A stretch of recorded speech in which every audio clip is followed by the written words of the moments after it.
Council members joining electronically are reminded to enable video to confirm quorum. The meeting is being live streamed on the city's website and YouTube, and meeting progress will be updated regularly on X at Van City Clerk. So in case of an emergency where we have to evacuate the chamber, please go through the glass doors and take a left at the post and walk down the stairs. If that exit is obstructed for any reason whatsoever, please pay attention to the four exits on the side of this chamber. And if you need mobility assistance, please stay in place and one of our super friendly team members will come and get you out safely. I also do want to highlight the fact that there is a defibrillator at the end of the hallway just outside this chamber. I do want to acknowledge that we're hosting tonight's public hearing on the unceded territories of the Musqueam, Squamish, and Tsleil-Waututh First Nations, and I do want to thank them for their generosity and their hospitality and loving care they show this great land that we get to live, work, and play on. I also want to recognize the incredible contributions of all of our team members at the City of Vancouver who work incredibly hard with passion to make this city a way better place, and really want to thank you. And so with that, can we please have a roll call? Yes, Mayor Sim is in the chair. Councillor Kirby-Young. Councillor Dominato.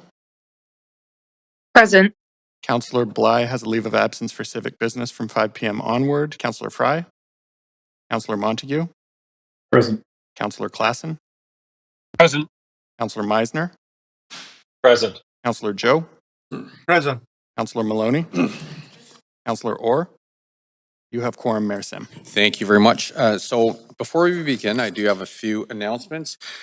Please note that there's a public speaker podium, a new one that's been installed on the left-hand side of this chamber or to my right. Speakers may adjust the podium to a comfortable height for speaking into the microphone by using the controls on the bottom right-hand corner. Excuse me. The public may speak in person or by phone or may submit written comments to Mayor and Council. Speakers may only speak once and will have up to 5 minutes to comment on the merits of the application. Please state whether you support or oppose the recommendations and if you are a resident of Vancouver. Those representing 4 or more individuals or groups, including themselves, may speak for up to 8 minutes. Each person being represented must confirm their name and presence in person or by phone and may not speak separately. Please follow the live stream or at Van City Clerk on X to track meeting progress and know when your turn to speak is approaching. Please note the live stream does have a slight delay. Written comments may be submitted through the Mayor and Council public hearing feedback form on the city's website and linked on X. If you pre-registered with a presentation, say next to have the clerk advance your slides. A reminder, at public hearings, Council acts as a quasi-judicial body and must focus solely on the merits of the rezoning or heritage application. Members may ask clarifying questions of our team members or speakers, including the applicant, but should reserve debate until after the speakers list has closed. So after hearing from speakers, Council may 1, approve the application in principle, 2, approve the application in principle with amendments, 3, refuse the application, or 4, refer the application to our team members for further consideration.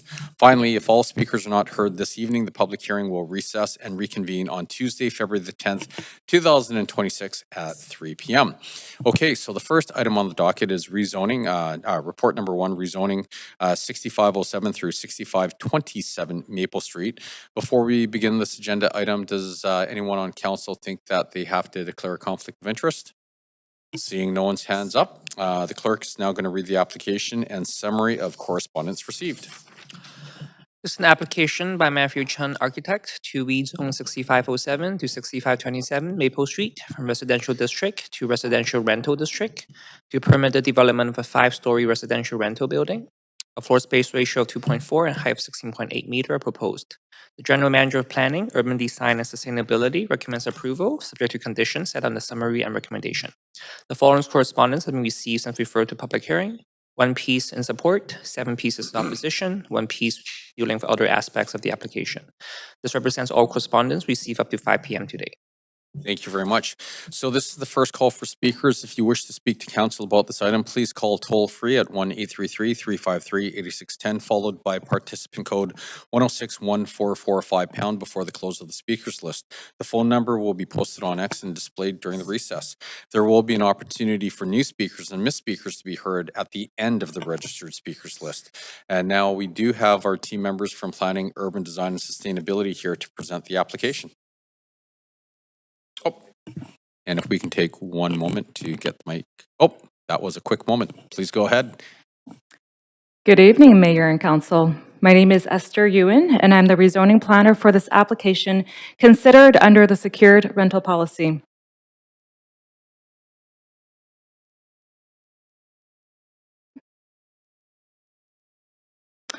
The secured rental policy, or SRP, encourages new, purpose-built rental housing and aligns with the rental housing goals of the Housing Vancouver Strategy and Vancouver Plan. Updates to the SRP were approved by Council in 2021 to create residential rental zones and a map with eligible areas for the standardized RR zones. Rezonings to rental district schedules follow a simplified rezoning process that establishes clarity on permitted height, use, and density. The schedules include design guidelines, and the specific building design will be reviewed during a future development permit process. This map shows sites that are eligible for rezoning. The sites are close to public transit and local shopping and are located on eligible on and off arterial roads. The yellow star indicates the proposed rezoning site on the southwest corner of West 49th and Maple Street. The site, outlined in red, is comprised of 2 parcels and developed with 2 single detached houses that are not listed in the Vancouver Heritage Register. The property contains no rental tenancies, and the tenant relocation and protection policy does not apply. The site and surrounding areas are primarily zoned R11, with sites to the west zoned C2, CD1, and RM3A. And the site immediately north was approved at public hearing in 2023 for RR2C for a 6-story rental building. Consistent with the SRP, the site is located near several parks, schools, and shopping areas. The site is also well served by frequent bus service along Arbutus and West Boulevard and West 49th Avenue, and it is located near the Arbutus Greenway Active Transportation Corridor. The eligible RR zones are shown here. Of all the options, the applicant has selected RR2B. The RR2B zone allows for a 5-story apartment building and a density of up to 2.4 FSR. For information, at the Council meeting on December 10th, 2025, Council approved a policy report that included recommendations to report back to Council in spring 2026, including changes to the RR2B district schedule to permit a 6-story residential typology. While tonight's proposal is for a 5-story development as currently contemplated in the district schedules, the changes to the RR district schedules are the topic of a future council meeting for consideration.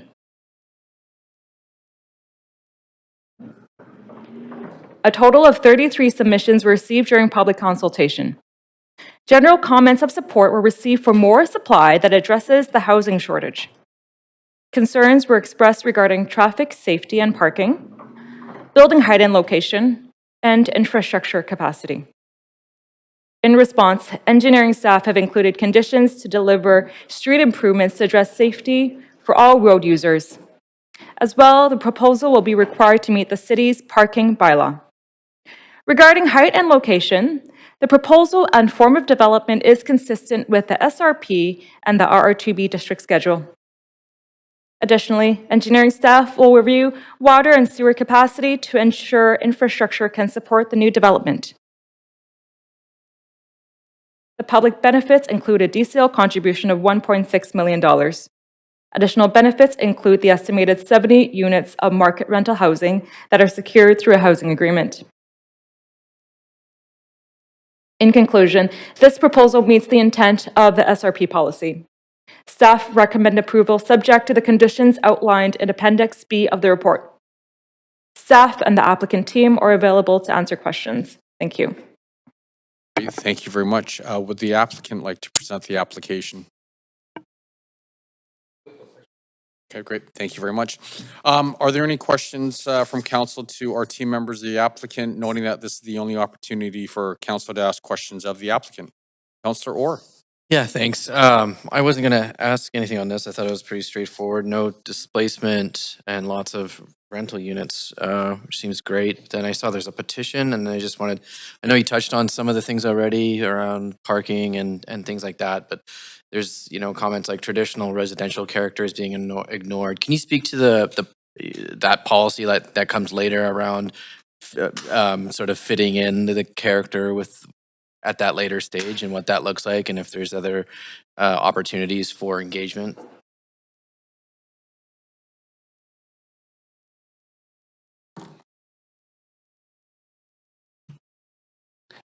Thank you for the question, Councillor. Scott Erdman, Senior Rezoning Planner. For this proposal, the built form aligns with what the SRP anticipated for this location. So that planning work and policy development already took place to establish what kinds of built forms would be appropriate in certain locations. And this one meets that criteria for enabling modest change for low-rise and mid-rise developments to support rental. Sure. I'm just sort of referring to Appendix D that says the project will meet design guidelines to manage neighborhood fit. Yeah, so with that, it's with our simplified rezoning process, those detailed drawings are submitted at the time of development permit application, so that district zoning spells out things around height, form, massing, density, in order to be an appropriate neighborhood fit under that simplified rezoning. Great, thank you. Okay. All my questions.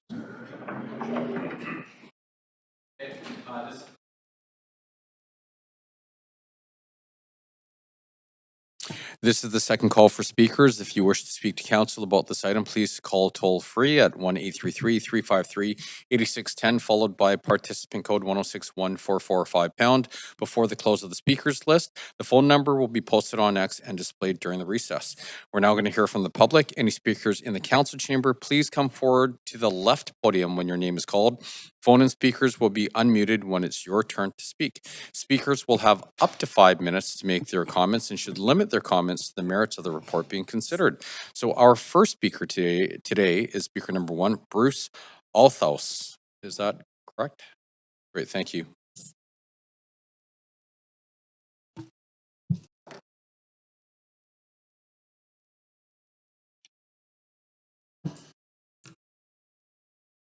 Good to go. Good evening, Mayor and Council. My name is Bruce Althaus, and I live near Maple Street and West 49th Avenue. I'm here tonight to oppose the proposed R2B rezoning at this location. I want to begin with process because public trust is breaking down. Residents repeatedly show up, speak respectfully, and raise evidence-based concerns, only to watch those concerns be dismissed by city staff, project managers, and applicant engineers. Not tested, not debated, simply minimized. Parking is brushed aside, school capacity is oversimplified, infrastructure strain is deferred, community impact is reframed as fear of change. At that point, consultation stops becoming meaningful, it becomes performative. A public hearing is not a box to check. It exists so council can ask hard questions, deliberate openly, and determine what problem this building is actually solving, whether its benefits outweigh its costs, and whether it belongs here at this scale right now. That requires probing questions about parking, schools, infrastructure, cumulative impacts, not unrelated or softball questions that sidestep the issues residents are raising. If council isn't rigorously testing proposals in public, residents are left asking, why are we here at all? Let's talk about parking, because the city's assumptions don't match reality. Yes, this site is on an arterial road, but it also serves families, seniors, caregivers, tradespeople, and shift workers, people who rely on cars every single day. We're told transit is nearby, car ownership will decline, but cars don't disappear, they spill into surrounding residential streets. Families still own vehicles, trades still need trucks, caregivers still drive, seniors are not biking groceries home in February. Reducing on-site parking doesn't eliminate cars that expose the problem, creating congestion, safety issues, and daily conflict on nearby streets. Planning must reflect how people actually live, not idealized projections. 19 parking stalls for 71 units. Council should ask plainly, does that make sense? Now let's talk about schools using the Vancouver School Board's own data. Maple Grove Elementary has an operating capacity of 483 students and an enrollment of 571, 88 students over capacity. So claims that nearby elementary schools have room are simply not accurate. At the secondary level, McGee Secondary capacity 1,200, enrollment 1,002. Point Grey Secondary capacity 1,050, enrollment 811. Even where enrollment appears below capacity, pressures are not solved by pointing to a spreadsheet. We often hear that the city works closely with the Vancouver School Board. Yet when residents ask for concrete, actionable planning, we hear silence. But increased density is real. Residents also raise concerns about infrastructure and community facilities, and these are dismissed just as casually. We are told there is capacity. Upgrades will come later. But infrastructure doesn't fail all at once. It degrades gradually until it suddenly doesn't work. Yet impacts are assessed one project at a time, ignoring cumulative strain. Ignoring infrastructure doesn't make growth sustainable. It downloads the cost onto existing communities. There's another question that council rarely asks in public: financial feasibility. At a 3.7% rental vacancy rate, Vancouver's rental market has entered a bounce to soft phase for the first time in over 30 years. A 3% vacancy generally is considered equilibrium, where neither landlord nor tenant have outsized leverage. We are now past that point, and we're already seeing that means on the ground. Landlords are offering 1 to 2 months of free rent, turnover rents, while new tenants actually pay declined in 2025. Rent growth hit a 2-decade low. Renters have more options and are moving more frequently. These are not abstract indicators. They are real market corrections happening right now. If rents soften further due to a surge in new supply, the economics of this project change immediately. And if the economics no longer works, developers don't absorb the disruption, the neighborhood does.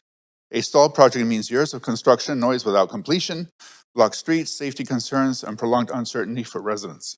So I'm asking council to do what the public expects. Stress test is proposed not just as a design concept, but as a real project under current market conditions. Because planning isn't only about form, it's about outcomes. Placing a 5-story building in a low-density neighborhood without the services or infrastructure to support them damages community life. Scale matters. Context matters. Cumulative impact matters. Council has a responsibility, especially at public hearings, to slow down, ask hard questions, and deliberate openly. Residents are not obstacles. We are local experts. We are not anti-housing. We are not anti-change. We are pro-planning, pro-infrastructure, and pro-community. Now imagine this building is next to your home. How would you truly feel? I urge these councillors with a pulse on the community to feel the uptick in pressure that the residents are under. The R2B rezoning in Maple and West 49th fails on parking, real time school capacity, infrastructure readiness, financial risk, and neighborhood fit. I urge council to reject, at a minimum, pause this rezoning and work with residents, not around them. Bruce, Thank you. great. Thank you very much. Speaker number 2, Joanne Ricci. Hi there, City Clerks. Hi, Joanne. I noticed you're a representative speaker. So do you have the 3 other individuals online or in the chamber that you can identify themselves? Yes, I do. Larry Davis, Annie Lim, and Jane Gray. And they're all on the line? They're downstairs or somewhere in the other room that we were in. Yeah, as a matter of procedure, we need to have them in the chamber or online. Or they were told they weren't supposed to come up here. Well, we can get them up here. And just as a matter of protocol, is it okay if we have speaker 3 go on for, or like, and then come back? They're all here in the building. Yep. We can call them up. We'll make it happen. Okay. If you can bear with us, we'll go to speaker number 3. We'll get your individuals up here and as the next speaker. No Great. Thank you very much. Okay. So we are just going to jump to speaker 3, Devra Gomez. Devra, are you on the line? Yes, I'm on the line. Hi, Can everybody hear me? We can hear you great. Please Hi, go ahead. good evening, Mayor and Council. Thank you for the opportunity to speak. My name is Deborah, and I live in Carriesville. I'm here to speak in opposition to this rezoning. My first and most serious concern is school capacity. My daughter attends Maple Grove Elementary, which is directly across the street from the proposed development. The school is already full every single year and has a long wait list. Families in our area are routinely told there is no space and the school is already stretched in terms of staffing and resources. Every year, parents are asked to raise funds to pay for the things at the school. With an apartment building already approved across the street, I do not see how Maple Grove will be able to accommodate additional families and children from yet another large development. The school is already operating without adequate funding, and adding density without addressing school capacity puts children, families, and educators in an impossible position. If council insists on approving this rezoning, then there must be a minimum requirement for the developer to have a meaningful contribution to the school, whether through a one-time donation, funding a specific program, or supporting additional resources. Right now, the burden is being shifted entirely onto the school that is already at its breaking point. My second concern is safety on Maple Street. Maple Street is supposed to function as a two-way street, but in reality, it is extremely narrow. With parking on one side, it often only allows a single lane of traffic to pass at a time. Adding a large apartment building with limited parking will inevitably increase street congestion, drop-offs of deliveries, and illegal parking. This creates a real safety risk, especially for children. Maple Grove students walk along the street every day, including my own daughter. Increased traffic on a narrow, constrained roadway puts pedestrians, particularly children, at risk. This is not a hypothetical concern. It is a daily reality for families like mine who live here. And my third concern is neighborhood character and housing needs. There are already many vacant units nearby, including the Chloe development on East Boulevard. Given this existing vacancy, I am worried that these proposed apartments may also sit empty while permanently removing mature trees and damaging the established tree canopy and character of the neighborhood. Once the trees are gone and the scale of the street is altered, this cannot be undone. We risk losing what makes this area livable without actually addressing affordability or occupancy in a meaningful way. In closing, I am asking council to seriously consider the real on-the-ground impacts of this rezoning on schools, on child safety, and on the long-term health of this neighborhood. Density without adequate infrastructure planning and accountability is not responsible growth. Thank you for your time and listening. Great, thank you very much, Deborah. So we're going to circle back to speaker number 2, Joanne Ricci.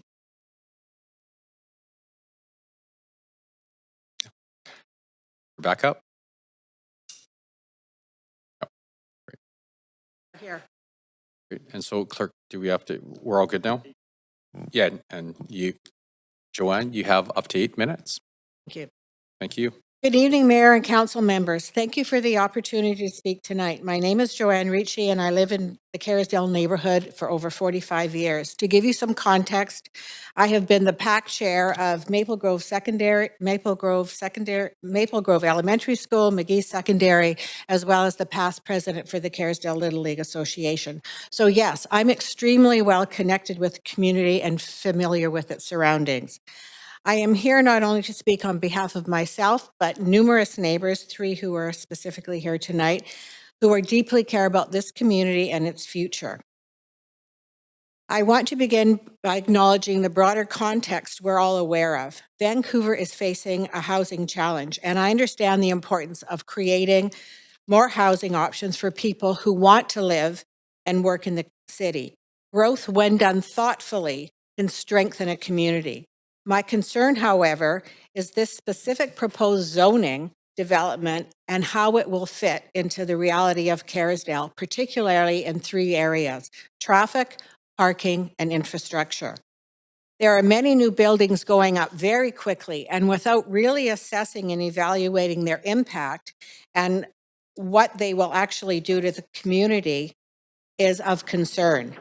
As is noted daily in the newspaper and here at City Council hearings, you have heard some of these comments over and over, not just from our group, but from others throughout the city. On to specifics. 49th Avenue is already one of the most heavily used east-west corridors in this part of the city. It serves not only the local residents, but also commuters to and from UBC and Langara. It services delivery vehicles and public transport. During morning and afternoon peak hours, traffic frequently backs up along 49th and at major key intersections. Added traffic is of major safety concern. McGee Secondary, as has been noted, is located adjacent and home to over 1,200 students and 90-plus staff. And it actually offers the specialized SPARTS program for the city, which is designed for high-performance students in both the athletics and the arts. So this entire group of students have to travel from all over Metro Vancouver to this school every day. Maple Grove, as well in close proximity, has an enrollment of 570 students and over 60 staff. Both of these schools are at capacity, so please tell me, where will these new families be sending their children? Many of us who live here already experience daily delays just trying to exit our driveways and make simple left turns.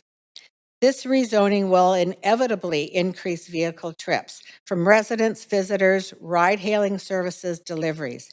Even with good transit options in the broader area, the reality is that many households still rely on cars for work, taking their children to school, to daycare, and caring for elderly family members. Without meaningful upgrades to traffic management, designated left turn signals, road capacity, safety will be compromised. Thus, the potential two apartments, one on the north and this current proposed one, will minimize parking and increase traffic to a level of unbearable chaos. So to reiterate, this proposed development risks intensifying congestion in a location that is already stretched. Parking is another major concern. Kerrisdale is a neighborhood where street parking is heavily relied upon. Local businesses depend on it, residents depend on it, and visitors to the area depend on it. Many homes and new multiplexes in the area do not have adequate off-street parking, and permit parking is often full. If this new proposal does not provide sufficient on-site parking, overflow will spill into surrounding residential streets. This doesn't just create inconvenience, it creates ongoing tension between new residents and existing ones, and it impacts access for service vehicles, delivery, and emergency responders. These are not short-term construction issues. These are permanent, day-to-day quality of life concerns. Beyond traffic and parking, there is infrastructure and community resources. Our local schools, parks, and public spaces are already well used. Families rely on these shared resources, and they are part of what makes Kerrisdale a livable, connected community. Adding a significant number of new residents without a clear and transparent plan for expanding or improving these services risks placing additional strain on the system that's at capacity. For example, Maple Grove Park cannot handle additional children on its structures at the current way it is. The structure is limited, the playground equipment is outdated and unsafe. Kerrisdale Community Center playground is pathetic, and the community center itself needs a huge upgrade. And frankly, it's an embarrassment compared to other community centers in the city. Our healthcare, as you well know, is an issue. Walk-in clinics are at capacity. UBC Hospital only has an urgent care area. Residents are left with horrific wait times. So to many of us, it seems like we're putting the cart before the horse. I would respectfully ask Council to consider whether the scale and density of this project truly aligns with the physical and functional limits of the area. Has there been a recent comprehensive traffic impact study for this actual corridor? Are there confirmed commitments for traffic improvements, parking management, infrastructure upgrades that match projected increases in residents? Many of us are not opposed to change. We are asking for responsible, well-integrated development, the kind that enhances a neighborhood rather than overwhelms it. That might mean revisiting the site of the project, perhaps a sixplex, an eightplex. Is there sufficient on-site parking, phasing the development, and investing in a concrete infrastructure improvement right alongside any approval? Kerrisdale has a strong sense of community. People know each other, they know their neighbors, they walk to local shops. The Greenway is always busy. Seniors rely on safe, accessible streets. Preserving that character while planning for growth is not easy, but it is essential. I appreciate the difficult decisions that you face as council members, and I thank you for taking the time to listen to the voices of those who live here every single day.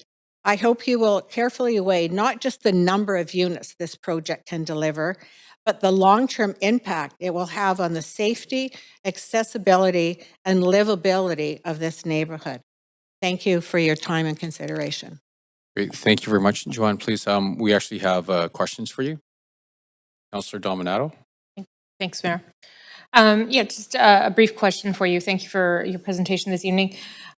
Just given your experience as the PAC chair of Maple Grove, I'm curious if you could comment on how long there's been a wait list there. You noted an extraordinary wait list, but how long has that been the case for Maple Grove Elementary? How many years? It's been a while since I've been a PAC chair, but I was a PAC chair. My understanding when I talked to the teachers in the school that there's been a wait list for about 4 years. About 4 years, roughly. Okay, thank you. And when I spoke with McGee last week, they are at capacity as well. Okay, thank you. I appreciate that. Thanks. Thank you very much. Okay, speaker number 4, James Gray.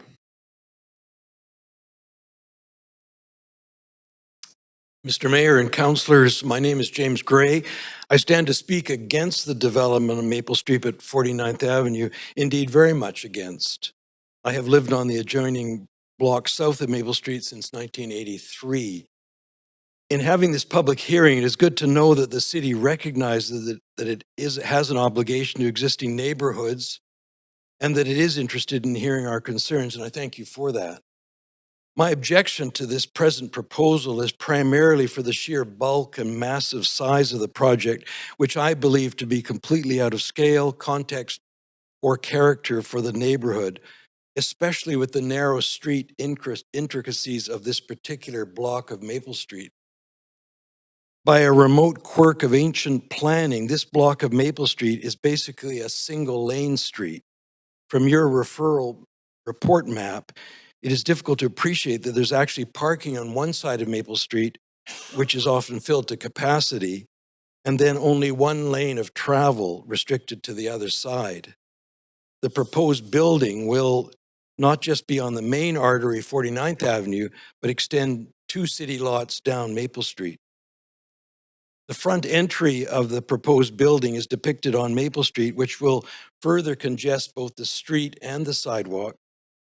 With the proposed 70 units of this behemoth building, I challenge you to imagine 140 additional residents living on this single lane street with all their comings and goings compared to the previous possible 8 or so individuals in the current 2 houses. I am also concerned with only 10 underground parking spots provided by the building, to my understanding anyway, putting the inevitable remainder of cars onto an already packed narrow side street. There are already significant traffic challenges on the single lane Maple Street related to the busy traffic caused by the 2 adjacent schools across 49th Avenue, as have already been discussed by my neighbors. This is quite a different picture than seen on other large arteries such as Granville, Oak, Cambie Streets, and 41st Avenue, where the wider streets are more accommodating to larger structures, notably with a parallel back lane, which provides a separation between the newly constructed residential buildings on the main artery and the neighborhood behind. Vancouver should learn from missteps taken by other jurisdictions that have recently evolved their thinking. Quoting from the Vancouver Sun this past weekend, quote, in October, Burnaby Council responded to public pressure and approved bylaw amendments to reduce allowable building heights and sizes, unquote. Vancouver should learn from these acknowledged missteps and then recalibration steps taken by Burnaby concerning both the heights and sizes of large buildings within a neighborhood. As for next steps for these 2 Maple Street lots in question, I understand there is a need for both increased density and more housing for families, and I strongly believe that smaller 2 or 3-story triplex or quadruplex buildings would be much more appropriate. In conclusion, I think this proposal is monstrously out of scale for this neighborhood and its streets. If allowed to proceed, I believe this proposal will lead to irreparable harm to the area and ultimately the surrounding city in which we all live. Thank you very much for your attention.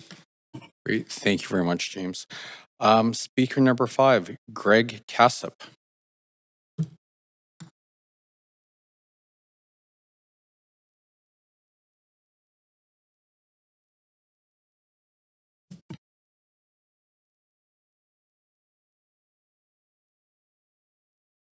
Mayor and members of council, my name is Greg Cassip.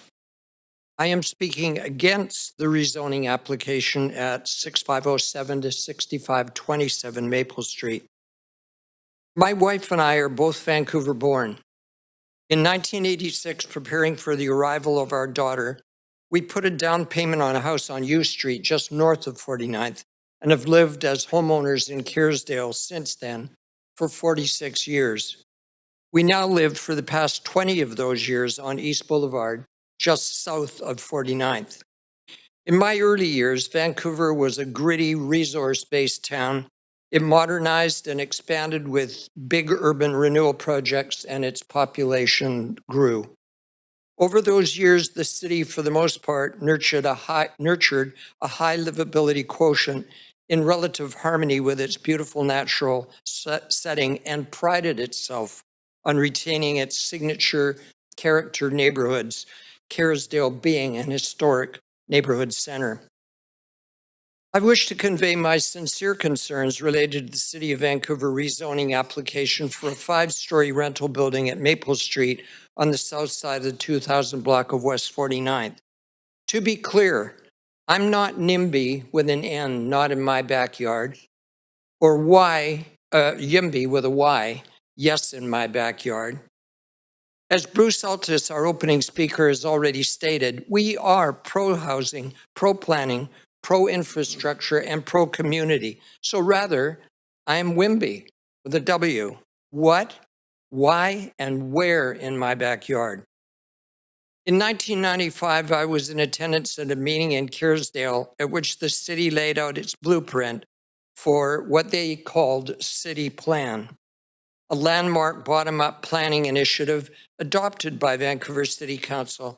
It officially affirmed Vancouver as a city of neighborhoods, villages within the larger city, each with its own distinct identity. To accommodate growth and improve affordability, the plan aimed to introduce more housing variety, including at that time, townhouses and row houses into neighborhoods. I remember clearly that meeting, Kerrisdale was identified as one of only 2 existing neighborhoods in the city of Vancouver that then served as a template for a village node. In other words, Kerrisdale already manifested the characteristics that City Council was looking to develop in other areas of the city. Since then, we have witnessed the introduction of duplexes, row houses, laneway housing, and now multiplexes and apartments scattered throughout the city. Recently in Kerrisdale, we have seen increased building density along East and West Boulevard. This increased density is appropriately located on these streets along which such density is less negatively impactful as it builds on and supports local businesses that have existed there for many years. However, it has been at the expense of the affordable and spacious apartment rentals, even a co-op apartment, all demolished to make way for the introduction of not by any means affordable, that is very expensive condos. In February 2025, the city received a development application for construction of a 6-story rental building, allowing for a structure with 125 units on the Maple Street site in question. Combined with the 125 units on the north side of 49, with the 75 units allowed in the proposed rezoning across the street at Maple Street, heightens the impact on the community with real and enduring repercussions on local traffic and parking and schools. Neighborhoods want and need families. Families need appropriately sized living spaces and cars. Cars need adequate parking and roads to facilitate reasonable flow and safe travel. Families also require accessible and efficacious local infrastructure, including schools and community centers. So both of these projects, especially taken together, stand as a potential threat to the coherence of our neighborhood, the livability of the space that we value as our home. Livability, the primary feature of the neighborhood that attracted us to settle in Kerrisdale 40 years ago. I suspect that many, if not most, residents in And sorry, Vancouver, Greg. like me, are WIMBYs, and we vote. Thank you very much. Thank you for coming in. Speaker number 6, Sean Wallace.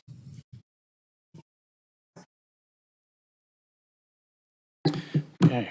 Well, good evening, Mr. Mayor and council people. My name is Sean Wallace. I've been a resident of the west side of Vancouver for about 30 years. And to be precise, we live at 6520 Maple Street, which is immediately across the street from the proposed development site.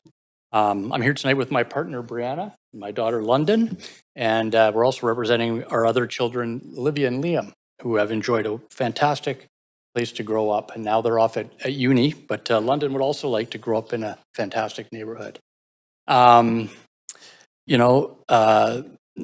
I've lived here for over 30 years, first as a renter and then as an owner on several different properties. So tonight I'm speaking in opposition to the particular development.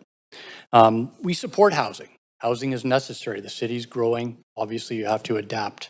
But the quality of life has to remain, if at all possible. My concern is whether added density is being matched with the safety, infrastructure, capacity, and neighborhood fit standards needed to avoid predictable impacts. And they are predictable. It's obvious. You add another 120 people to the traffic nightmare that we're already seeing evidenced outside our door each and every day. I don't even know how they're going to get it constructed. They'll have to shut those schools down, I think, during that time. So the most immediate issue is the traffic safety in the school zone. Morning drop-off and afternoon pickup are already congested, as I mentioned, with curbside conflicts and higher crossing risk for children, caregivers. There's a number of elderly people in our neighborhood. You see out with their caregivers. They don't move quickly. You can't have a bunch of stressed people ripping around. We have to care for these people.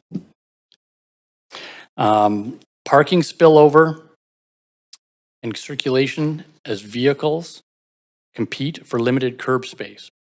Now, construction will impact truck routing, block sidewalks, dust, diesel emissions, plus loss of tree canopy and added hard surface area that can increase summer heat and stormwater runoff unless green infrastructure is required. My request to council is straightforward. Please defer approval until cumulative impacts are assessed, or approve only with enforceable conditions, school zone traffic calming and crossing improvements before occupancy, a construction, traffic, and sidewalk protection plan, meaningful tree retention and replacement, and step-back setbacks to reduce shadowing and privacy impacts. And then, if this rezoning proceeds, require binding enforceable conditions such as school zone safety upgrades before occupancy, traffic calming improvements, a construction management plan with routes, hours, sidewalk protection and enforcement with special consideration for school start and dismissal times. Meaningful tree retention replacement targets and clear design measures, step backs, setbacks to reduce shadowing and privacy impacts. In short, if council is determined to add density here, it should also require the safety and infrastructure measures to make that density function safely and predictably, and not at the cost of our quality of life. And if you'll indulge us, London would like to say a quick word. Is that okay? That's She'd like to exercise her right, amazing. her privilege rather, to that we all get to enjoy, that we should all be so grateful for, that we are allowed to speak.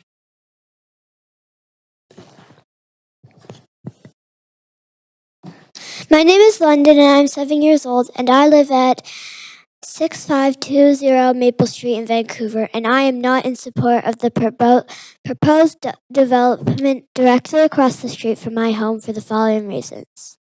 I feel safe in my neighborhood and know many of my neighbors and worry that will change if the area becomes more dense. There would be many more cars, which is bad for the environment, and our street is already filled with cars from the single-family homes that the street is lined with.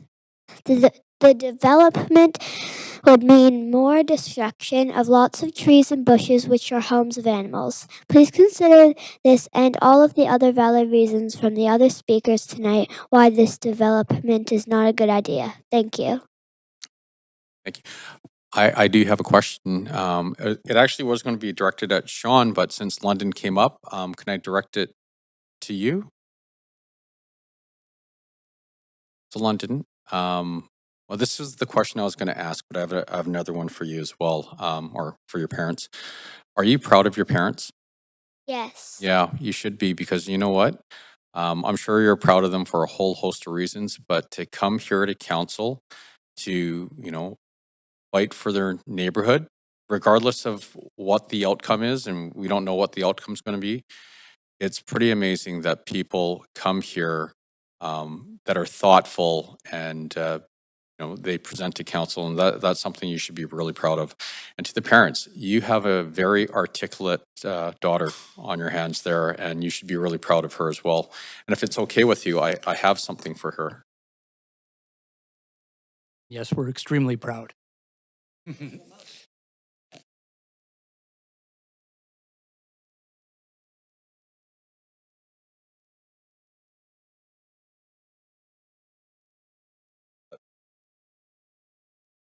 Today.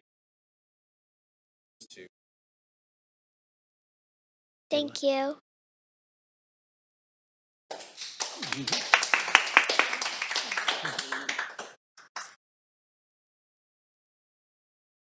Okay, sorry about that. Okay, speaker number 7, Donna Chen.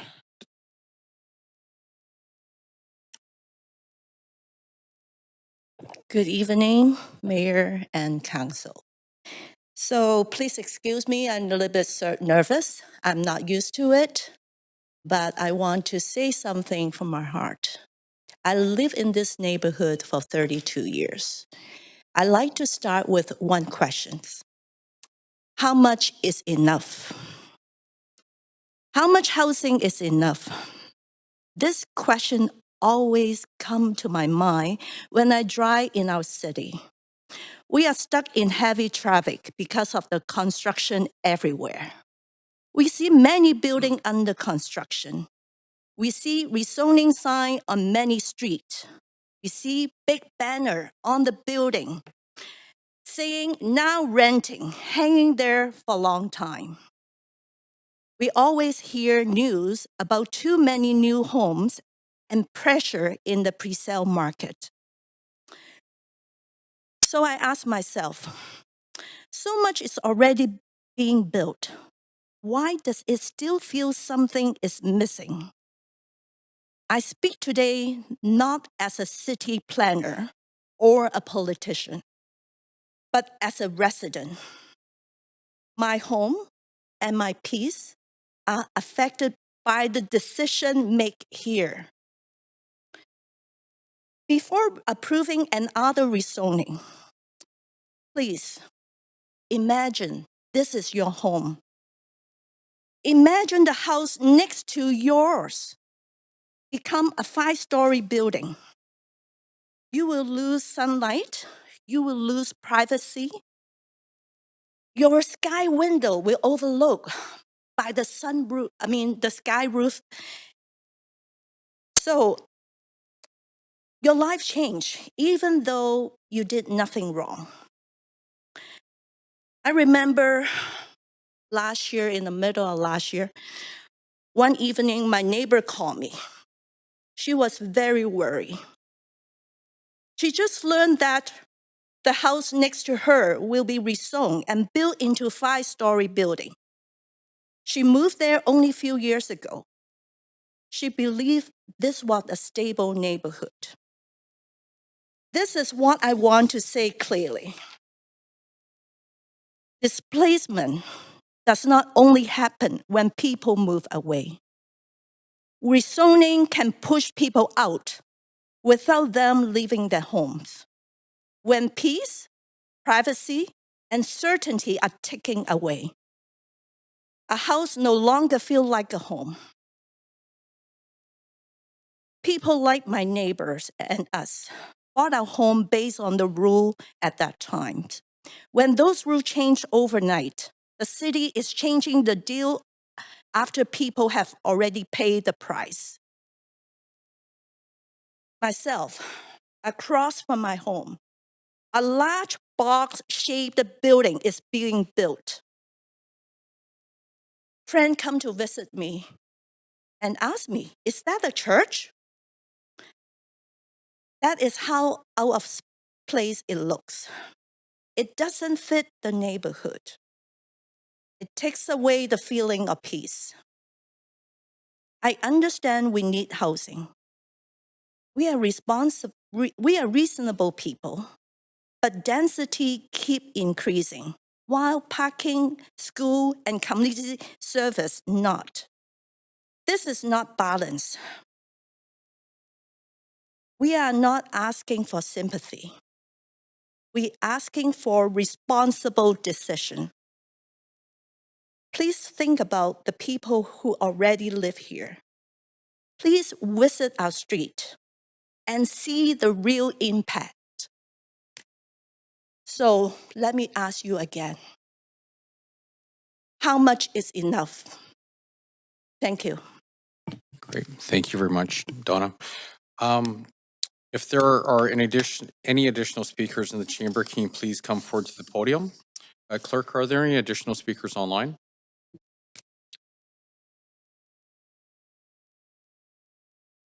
There are not. Okay. This is the third and final call for speakers. If you wish to speak to council about this item, please call toll free at 1-833-353-8610, followed by participant code 1061445 # before the close of the speakers list. The phone number will be posted on X and displayed during the recess. We do? Okay, great. We will hear that speaker. Please come forward to the podium. I'm sorry, the one on the left, please. It's new. This changed very recently, and you can adjust the podium to I think so. work for you. My And- name's Nancy Tam, and I live on Maple Street. I just want to say that I'm really against this development. Firstly, we have to look at this Maple Street in itself. It's a narrow street, so parking is only allowed on the west side. So usually the whole street is parked with the current residents that's on there. So when there's traffic coming up, it's usually coming up from the east side. And I have trouble getting in to my house, coming in from along West 49th when the school is happening in the morning. Once for Maple Grove and once for McGee School. So they have two different starting times. Because currently it is a two-way street, but once the streets are parked on the west side, it becomes a one-way street. So traffic is just stuck there. I can't come in and I can't come out. I can't even pull out of my parking spot on the west side when the school's starting because it's all packed up with cars trying to get to the school. And then secondly, Maple Grove as it is, it's already packed. My kid who's in grade 6 and last year my other child was in grade 7, they are in portables. So if you're thinking about getting more kids in there or it's packed, it's not possible. So and then I was looking on the listing for rent. There seems to be like a lot of vacancies. There are about 50 vacancies in just this area. So I don't think it's necessary for this development to be a rental property. And lastly, if you're looking at your map that you guys are for the development map, you can see the site around that area has already been redeveloped for rental units and living units.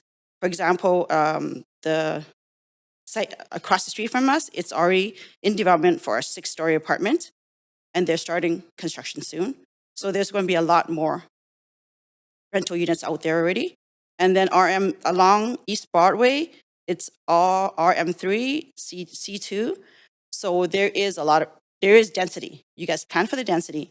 And then lastly, when I'm coming home along 49th Avenue, trying to get into my house, there's a little bump out from there so that if there's a car that's turning left to get into this property or into my house, I cannot, it stops traffic totally because of the bump out. They cannot turn out to get into the access into the Maple Street, the new development.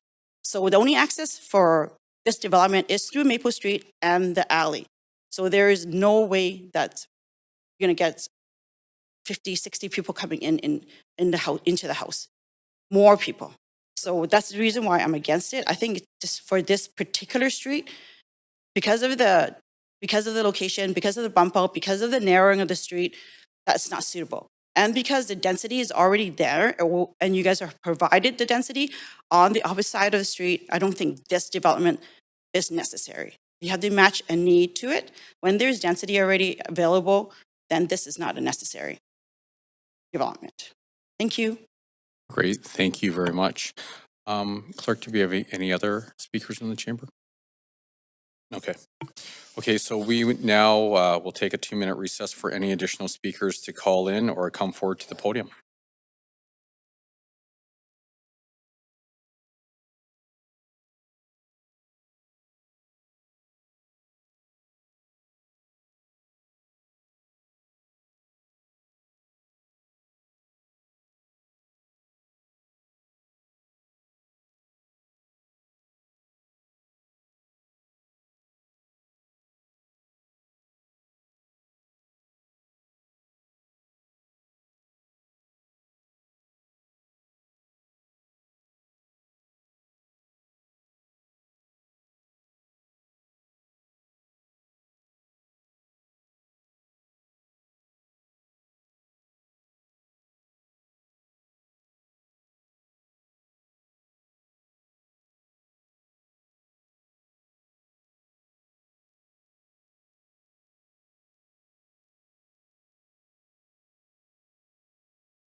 We have quorum.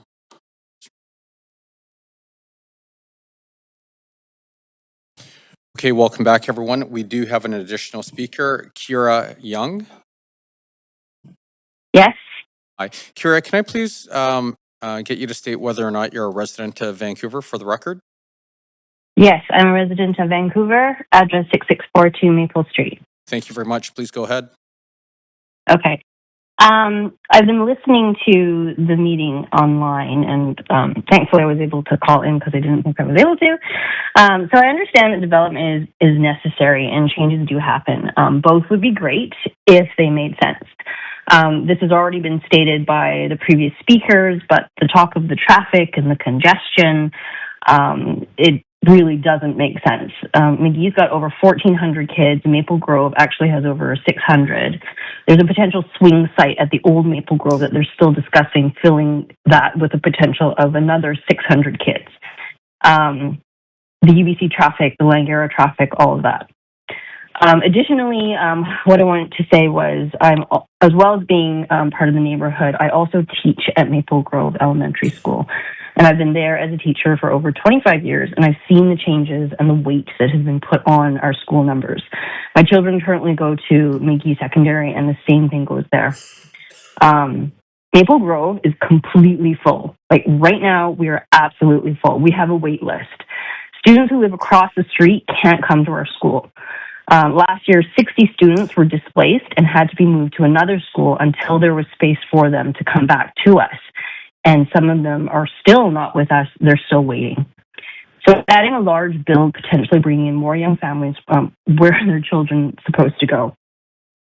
Our brand new school, we're like, I don't know, 5 years old or something like that. Like, we're happy to get it, but it's smaller.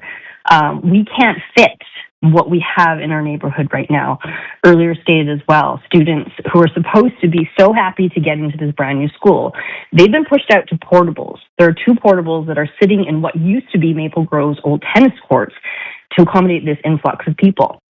There's also currently talk of opening up the remaining 2 portables because we still don't have the space. So there needs to be better planning. So if this development goes through, as you heard from everybody else, it's just not a good idea. It's not sustainable for our neighborhood. It's not sustainable for the residents, and it's not going to work for our entire community. So I appreciate that you have listened to everybody. I'm hoping that you will really think about it and to think about like the future of our neighborhood. So thank you, and that's all I have to say. Great. Thank you very much. Okay, Clerk, do we have any speakers in the chamber or online? We do not. Seeing no further speakers, the speakers list is now closed. Clerk, has there been a large volume of public comments received on this item since 5 p.m.? There has not been. Okay, seeing that there are few or no public comments received after 5 p.m., I'm now closing the receipt of public comments. Does the applicant have any additional or closing comments? Okay, thank you very much. Do our team members have any closing comments? Staff do not, thank you. Okay, does council have any final questions for our team members, noting no additional questions to the applicant are permitted? Councillor Dominato. Thanks, Mayor. And through you to staff, I have a couple of clarifying questions. A number of the residents identified concerns with traffic flow and safety in the context of the proposed development, but also it sounds like regardless of the development in the current context of the school and drop-offs. And so could you comment on what might be, if this were supported, how do we address those concerns? And what does engineering undertake in terms of new developments and looking at traffic flows? Thank you for your question, Councillor. I'm going to defer this to my colleague in engineering. Are they online? Okay. Yes, thank you for the question. Kavi Imani with Development Major Projects and Engineering. Staff acknowledge the concerns heard today. The rezoning conditions have been established to help with local improvements. to address safety for all road users. This includes upgrades to street lighting, construction of new sidewalks, and lane crossings. The proposal also needs to utilize the existing lane for vehicle access and egress. Also, the northeast corner of Maple and 49th has a corner bulge, which reduces pedestrian travel and reduces the travel distance for the residents and students there that visit the school. Based on the transportation review, the proposal is not considered to adversely affect the peak traffic demand, as families in these homes will likely just walk to school. Could I ask a clarifying question? In follow-up to that is we've had some partnerships with VSB around slow streets with schools. Would this be eligible? Is there an opportunity to explore that?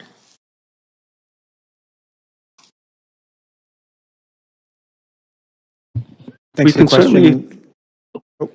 Sorry, Kavi, I'll just jump in quick, but if you'd like to add as well.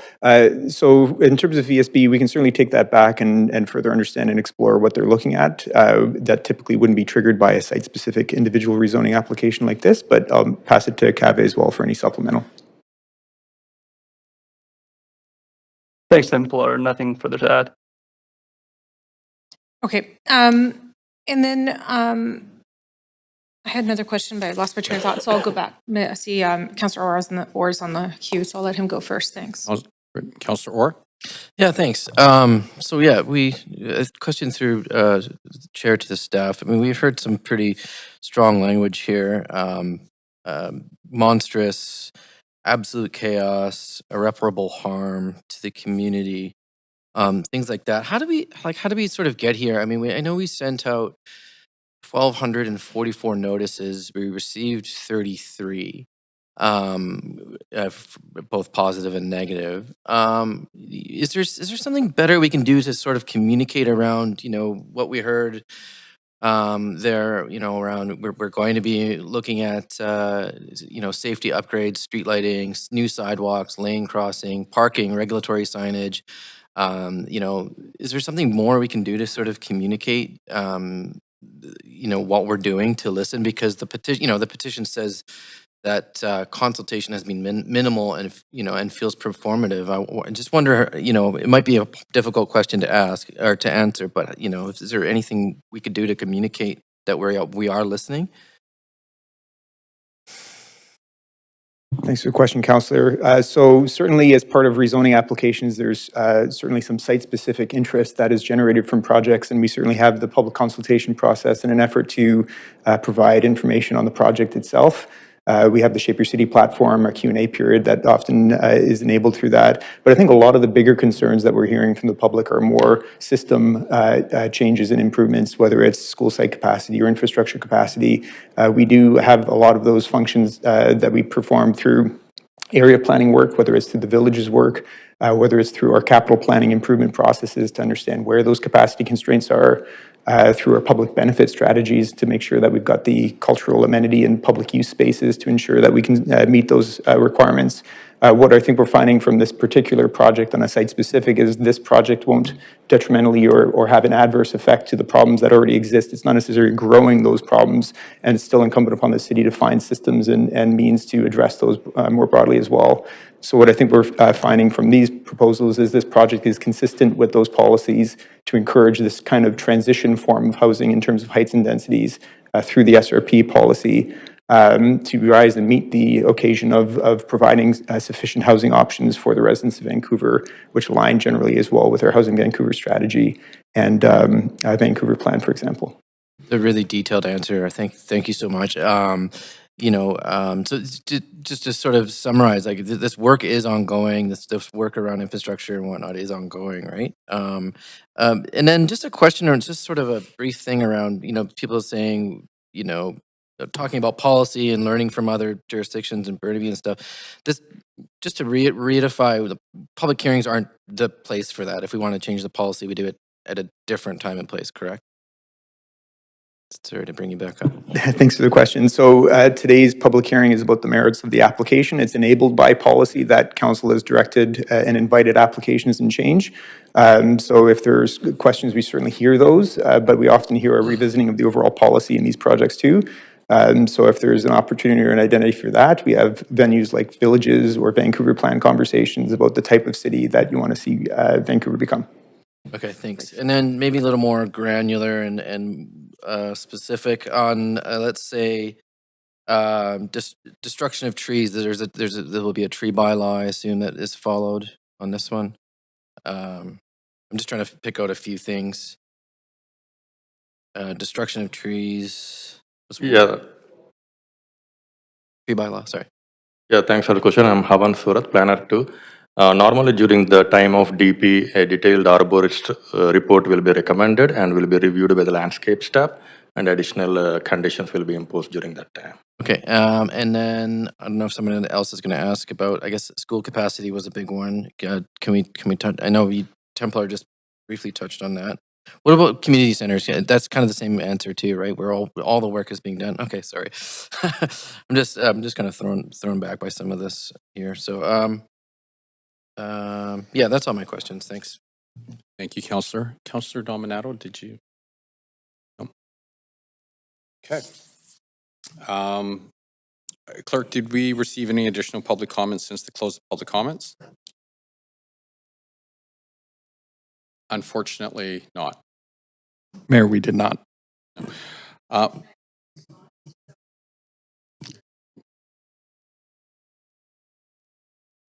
Yeah, no, we do have to follow the procedures, unfortunately, and we had an opportunity for speakers to speak, and then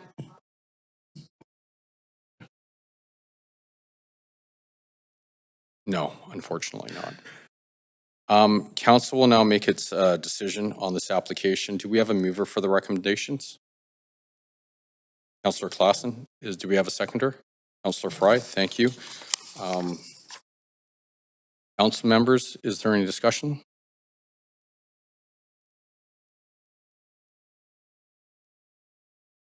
Okay. Okay, Councillor Maloney, please go ahead. Thank you. Thank you to the speakers for coming in and sharing your views with us tonight.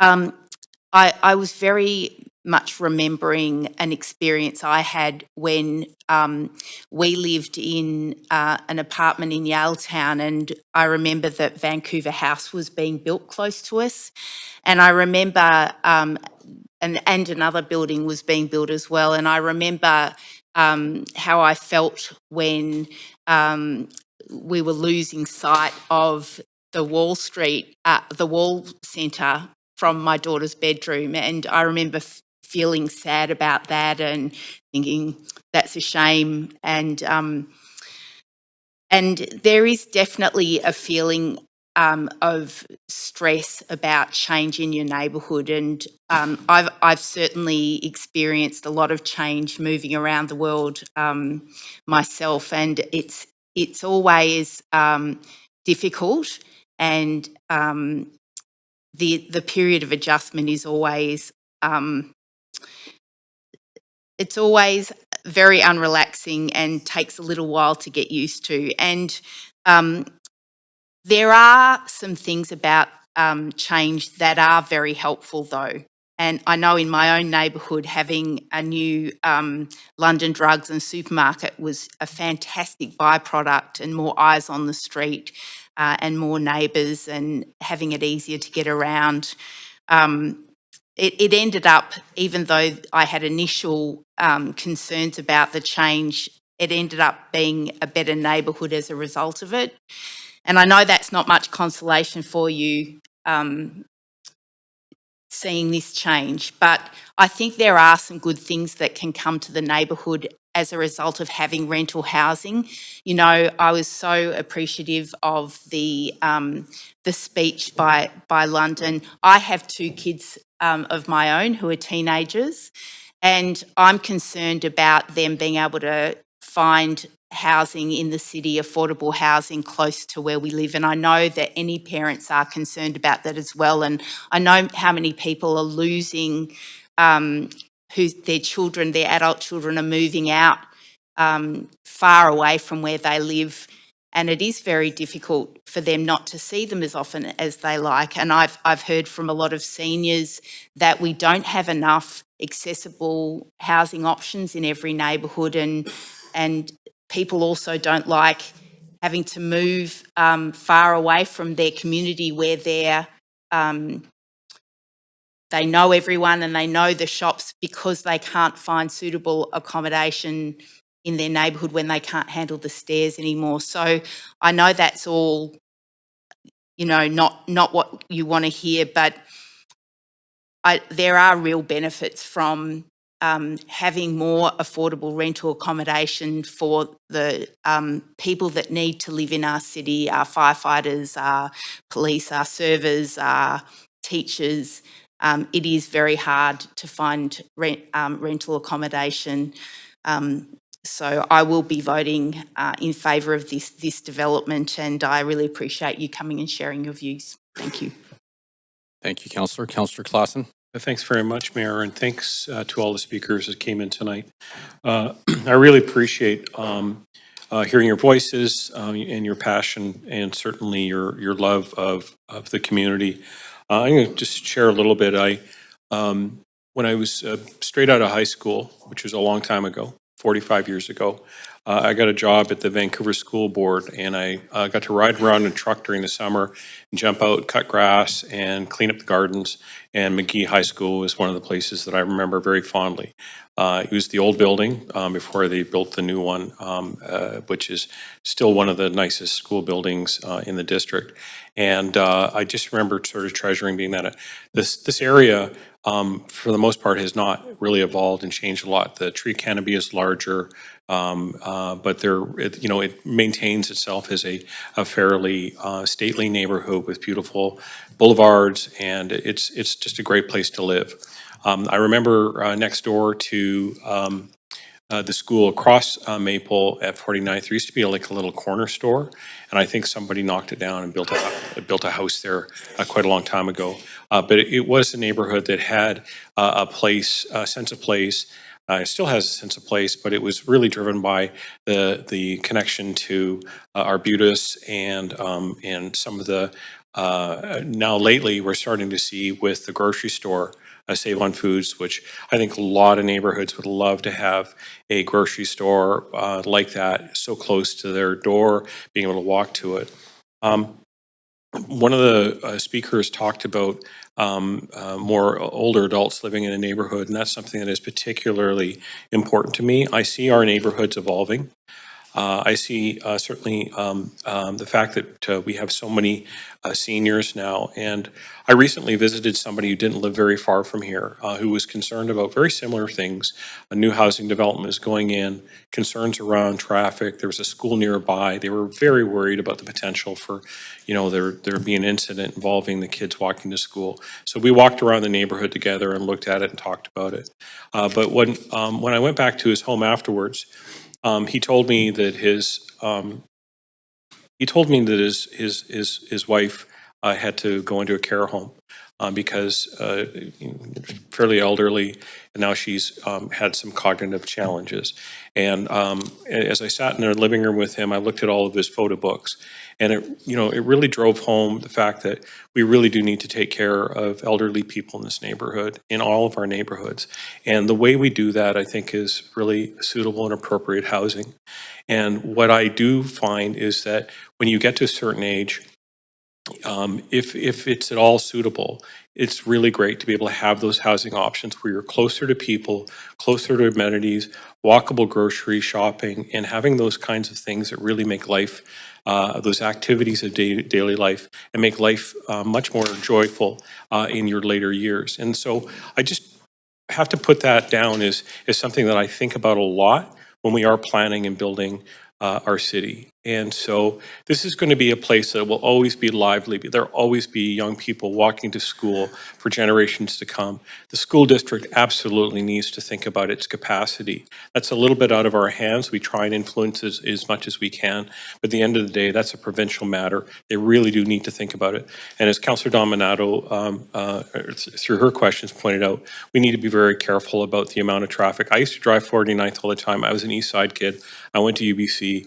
Some of my best pals were McGee kids, and still to this day, they're old friends of mine. But at the end of the day, I think that this neighborhood is taking a very small step towards having a more kind of a village environment that will, that rental housing like this, which at 5 stories is relatively modest, will hopefully provide housing for people who want to downsize their housing, still live in the neighborhood, still be able to walk to the grocery store, meet up with friends, and be able to be close to a place where they can shop, go to have a coffee, and things like that. So I'm just, again, I'm sort of trying to think about how the neighborhood evolves a little bit. And I know it's cold comfort for those of you who brought forward some very concerns about traffic and what you considered, you know, you're sort of describing about the heft of the building, the shadows and what have you. At the end of the day, I think that this proposal that I see, designed well and built well, will, at the end of the day, it would be a very positive aspect of this neighborhood. So I'll be supporting it. Thank you. Thank you, Councillor. Councillor Kirby-Young. Yeah, thanks, Mayor. I'll just sort of touch on a couple of different points that I heard, and I appreciated hearing from all the residents who are very passionate about the neighborhood. When I'm hearing in this rezoning tonight and in other applications coming forward is people and local neighbors underscoring the importance of livability and community amenities. And so I did want to express that taking that to heart, it's very helpful to hear from people that are in their neighborhoods and that are their kids, themselves, families are trying to use them every day, because council has an opportunity to set our investments in the upcoming capital plan. Every council inherits one, and every council gets to complete one. And so I think for me, the takeaway I'm hearing is that we really need to be looking at some of these aging facilities, and we're hearing about it, whether it's the Carousel Ice Arena, the sort of local playgrounds, et cetera, and making sure that we are investing them, which happens, as was mentioned, in the capital planning process outside of this specific hearing, but hearing that feedback directly from residents is really important, and it affirms to me that that's where we need to be spending a lot of time and effort to contribute to supporting the existing residents and some of the new ones that would come in with this building. So I just wanted to thank everybody for that feedback. Thanks, Mayor. Thank you very much, Councillor. Councillor Dominato. Yeah, thanks, Mayor, and echoing thanks that my colleagues are sharing for all the speakers and residents who've called in and also are here this evening. I appreciate, like my colleague before me, the concerns and considerations you're raising around whether it be school capacity, parking, infrastructure needs. And as I was hearing some of the comments, I was thinking to myself, we're hearing some similar concerns across the city as a changing city, a growing city. I was recently I toured a 6-story rental building not far from my home, and there's a number of them going up nearby. And that one in particular is a social housing serving women and children, but there's others that are just traditional sort of market rentals. And while the vacancy rate has changed and improved, by and large, these buildings are full. And my colleagues have already spoken quite articulately to the need for downsizing for seniors, but also someone mentioned having adult children moved out of the home, but we also have adult children who need housing as well. Students, there's a challenge with housing students who want to go to UBC or SFU, for example. And so so I think there is still a persistent need for housing, but I appreciate a significant change. It is change. I was looking at like I say, the buildings recently in my neighborhood, and looking at the landscape of the street has changed. The view to the mountains has changed. But then I also see on the flip side the benefit of, as it was noted, the amenities that come with that, but also the people. And I think there are, as we go forward, and I think it's a persistent challenge, because I was asking about how long there's been the VSB, because that was noted as a challenge, the school being full. how long it's been the case. I heard 4 years, I think it may have even been longer. I was a school trustee before.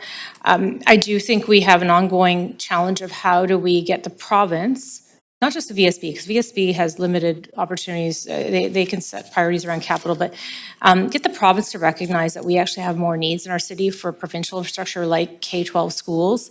And I think that's on us to do some advocacy because they really hold the purse string.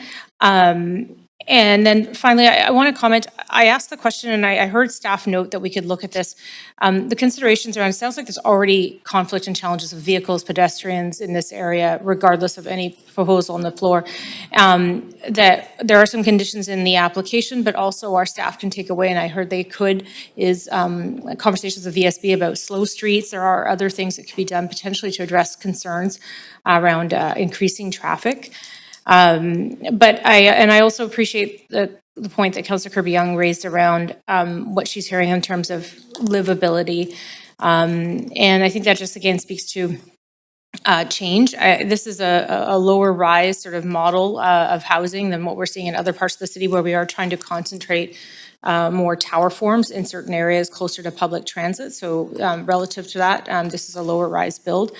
But I appreciate it. There's probably nothing I'm going to say that would satisfy anyone at this point if you've come and spoken in opposition to this.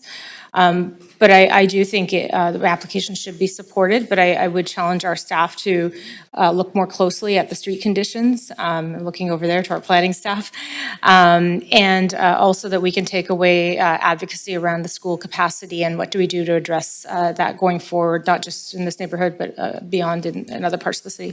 Thank you. Thank you very much. Do I have to see the chair? Councillor Dominado, can I give you the chair? First of all, I do want to start off by thanking everyone who came to speak today, online and in person, and especially London. You did an incredible job. Everyone did. And your comments, they're not wrong. I'm very familiar with the neighborhood. And like a few councillors have mentioned, anything we say, you know, I don't think we're trying to convince anyone here to change their feelings about it. The feelings are real. We're talking about your neighborhood. It's deeply intimate. Like I said, I'm very, very familiar with the neighborhood. I was a Churchill boy for the most part, and I had a lot of friends that lived on Maple, on Laburnum. We'd go there. Johnny Shorthouse lived there. Elizabeth Martin lived there, and would visit them all the time. I actually did go to McGee my last year, and so that was the old school. You know, right on 49th there before they built the new school. I do remember, I think it was Kerrisdale grocery store on Maple Street, and it burnt down. I think it burnt down in '89, just after I graduated. Very familiar with Kerrisdale as well. That's actually where we, you know, our first office was for the company that we started and spent over a decade in Kerrisdale. I've been familiar with the UBC traffic problem since 1988 when I started going to UBC, and it's always been problematic, especially on 49th Avenue. I remember McGee Grocery before it became a Save On Foods. And so, like I said, really familiar with the area, and I've seen it changed quite a bit. And so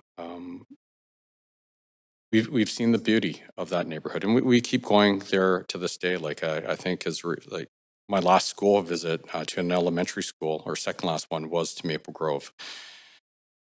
And so I think it's important that we're incredibly clear where we stand while we feel a certain way. As and I'm only going to speak for myself, as in my role as mayor, we have to make decisions that make sense over the long term for the majority of the residents in the city. And so I take a 30-year view on what we should do.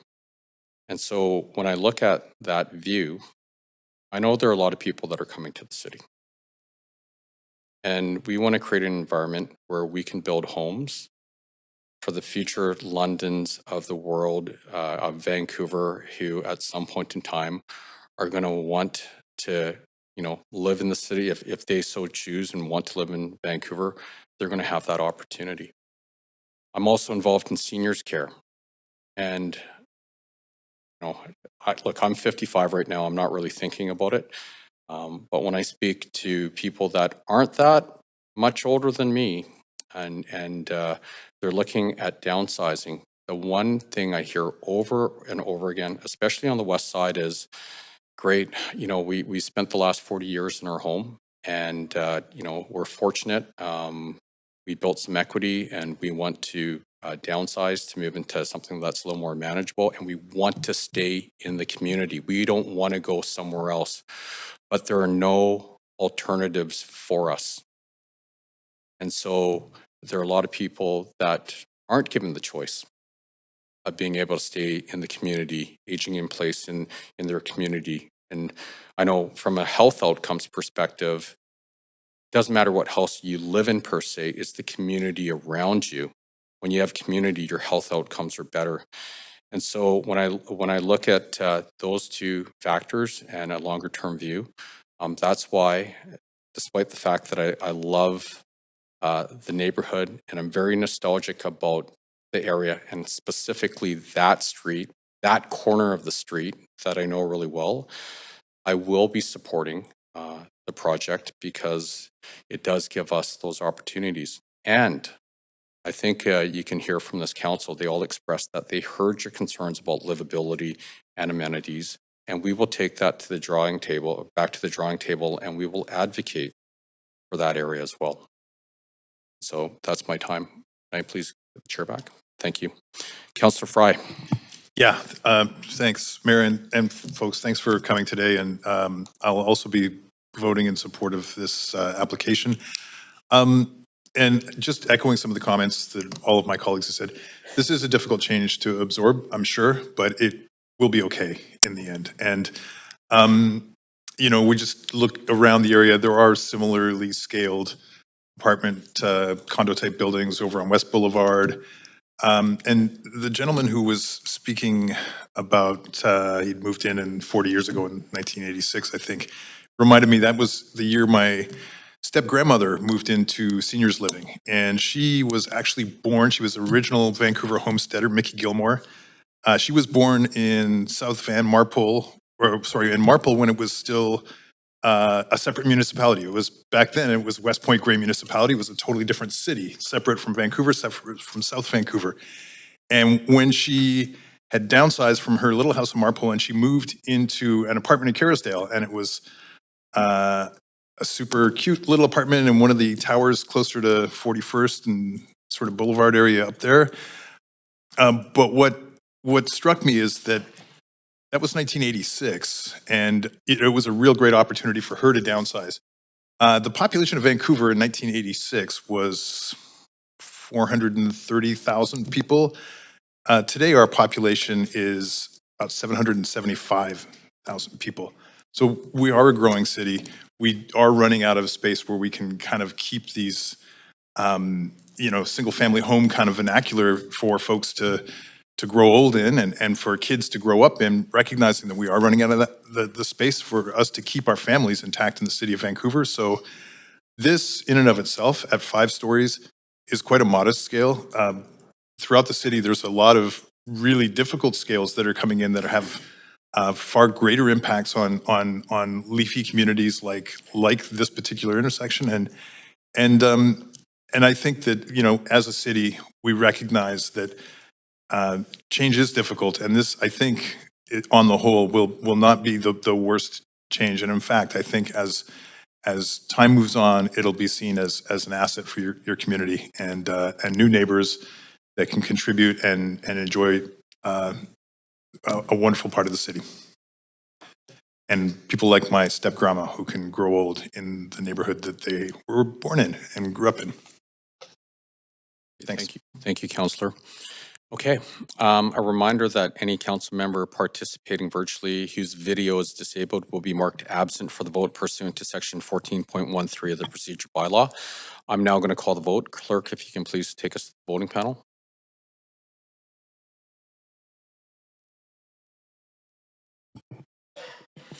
Great, and that passes unanimously with Councillor Bly absent. That completes item number 1. Okay, and thank you for coming in, everyone. Thank you, team. Okay, see you, London. See you. Okay, item number 2, CD-1 text amendment, 138 East 7th Avenue. Before we begin this agenda item, if anyone believes that they have a conflict of interest, now is the time to declare it. Does anybody have a conflict they wish to declare? Okay. The clerk's now going to read the application and summary of correspondence received. This is an application by Pacific Investment Corporation to amend the text of CD1 Comprehensive Development District bylaw number 10328 at 138 East 7th Avenue to permit the development of a 6-story mixed-use building with office and service use. A floor space ratio of 5.1 and a height of 28.2 meters are proposed. The General Manager of Planning, Urban Design, and Sustainability recommends approval, subject to conditions set on the summary and recommendation, and a yellow memo dated February 3rd, 2026, entitled CD1 Text Amendment 138 East 7th Avenue. Amendments to update numbering for rezoning conditions in Part 1 of the Appendix B. The following correspondence has been received since referred to public hearing, 8 pieces in opposition and 1 piece regarding other aspects of the application. This represents all correspondence received up to 5 p.m. today. Great, thank you very much. This is the first call for speakers. If you wish to speak to council about this item, please call toll-free at 1-833-353-8610, followed by participant code 106-1445# before the close of the speakers list. The phone number will be posted on X and displayed during the recess.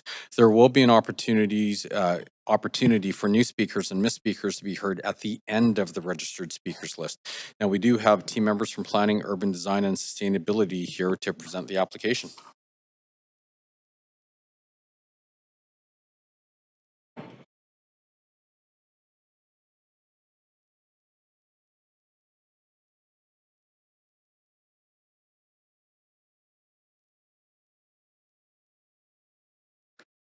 Good evening, Mayor, Council, and members of the public. My name is Sarah Cranston, rezoning planner for this application being considered at 138 East 7th Avenue.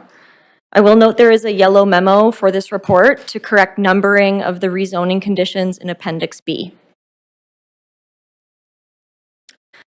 The site is located on the south side of 7th Avenue, west of Main Street in the Mount Pleasant neighborhood. The surrounding context is mixed and industrial uses. There is a city park under construction kitty corner to the site, shown in green, at the northeast corner of Main Street and 7th Avenue. The property currently contains a 2-story mixed-use building with office uses, as well as the Sarah McLaughlin School of Music, a nonprofit music school which provides free after-school music programs for children and youth facing barriers to accessing traditional music education. The Broadway plan is the rezoning enabling policy for this application. The site is located in the Mount Pleasant Industrial Area, Area A. The plan allows up to 11 stories and 6 FSR for industrial, office, service and retail, as well as cultural and institutional uses. There is a specific Broadway plan policy for this site, which allows consideration of additional height and density without the required industrial uses to support long-term retention of the existing music school. This application proposes a 4-story addition for office uses atop the existing 2-story building for a total of 6 stories. The existing CD1 zone is proposed to be amended to permit an increase in height and density up to 28.2 meters and 5.1 FSR. The completed 6-story building will include office uses and the existing nonprofit music school.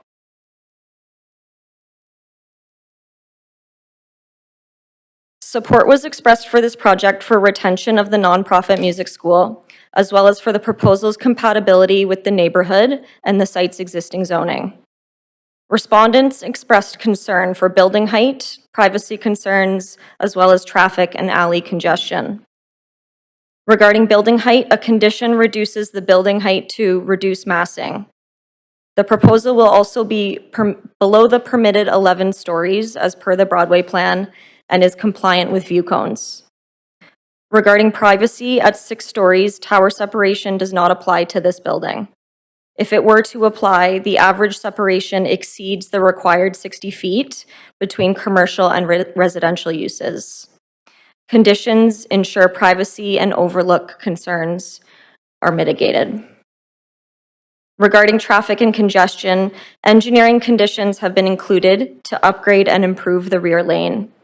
The application will be required to meet the parking bylaw at the time of development permit for loading and visitor parking spaces. A commercial linkage contribution of approximately $400,000 is expected for this proposed building addition, as well as DCLs in the value of $1.5 million. Additionally, the existing nonprofit music school is intended to be retained in the upgraded building. In conclusion, the application meets the Broadway plan. Staff support this application subject to the conditions in Appendix B. Staff and the applicant team are available to answer any questions. Council, your vote tonight will mean we're no longer building a mystery. Thank you. Aren't you supposed to hum that? Maybe. Alrighty, top that. Okay, would the applicant like to present the application? I do have a few words. Okay.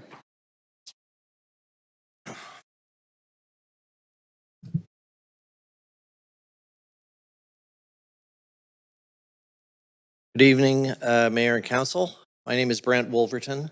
I represent the Wolverton family and Pacific Investment Corporation, the company which owns the building. I will keep my remarks short as I wanted primarily to be here to answer any questions Council may have. More than 15 years ago, we bought the building in question and renovated it to provide a stable home for the Sarah McLaughlin Music School. Our efforts have been entirely privately funded to date, though through the Wolverton Family Foundation, and for our part represent an effort to give back to the city, which has been my family's home for more than a century. Although the building has served the school well, after a decade, we need to plan for the next chapter, and this proposal supports that plan. We believe the addition and update will accomplish several key goals. It positions the building to better meet the school's needs going forward, including additional facilities to enhance the school's effectiveness. It renews key building systems to current standards. It updates the building's design to meet the changing character of the neighborhood. It carries out these required updates in a way that is sustainable and least disruptive to the continuity of the tenants. We have spent considerable time, expense, and effort in strategizing how we might ensure that the benefits the school represents to the community continues for the next decade and beyond. I hope we can count on Council's support in this endeavor. Thank you. Great, thank you very much. Are there any questions from Council to our team members or the applicant, noting that this is the only opportunity for Council to ask questions of the applicant? Councillor Claassen. Yes, just a brief question with regards to the additional floor that will be dedicated to office. I know that we've had some challenges with office development lately.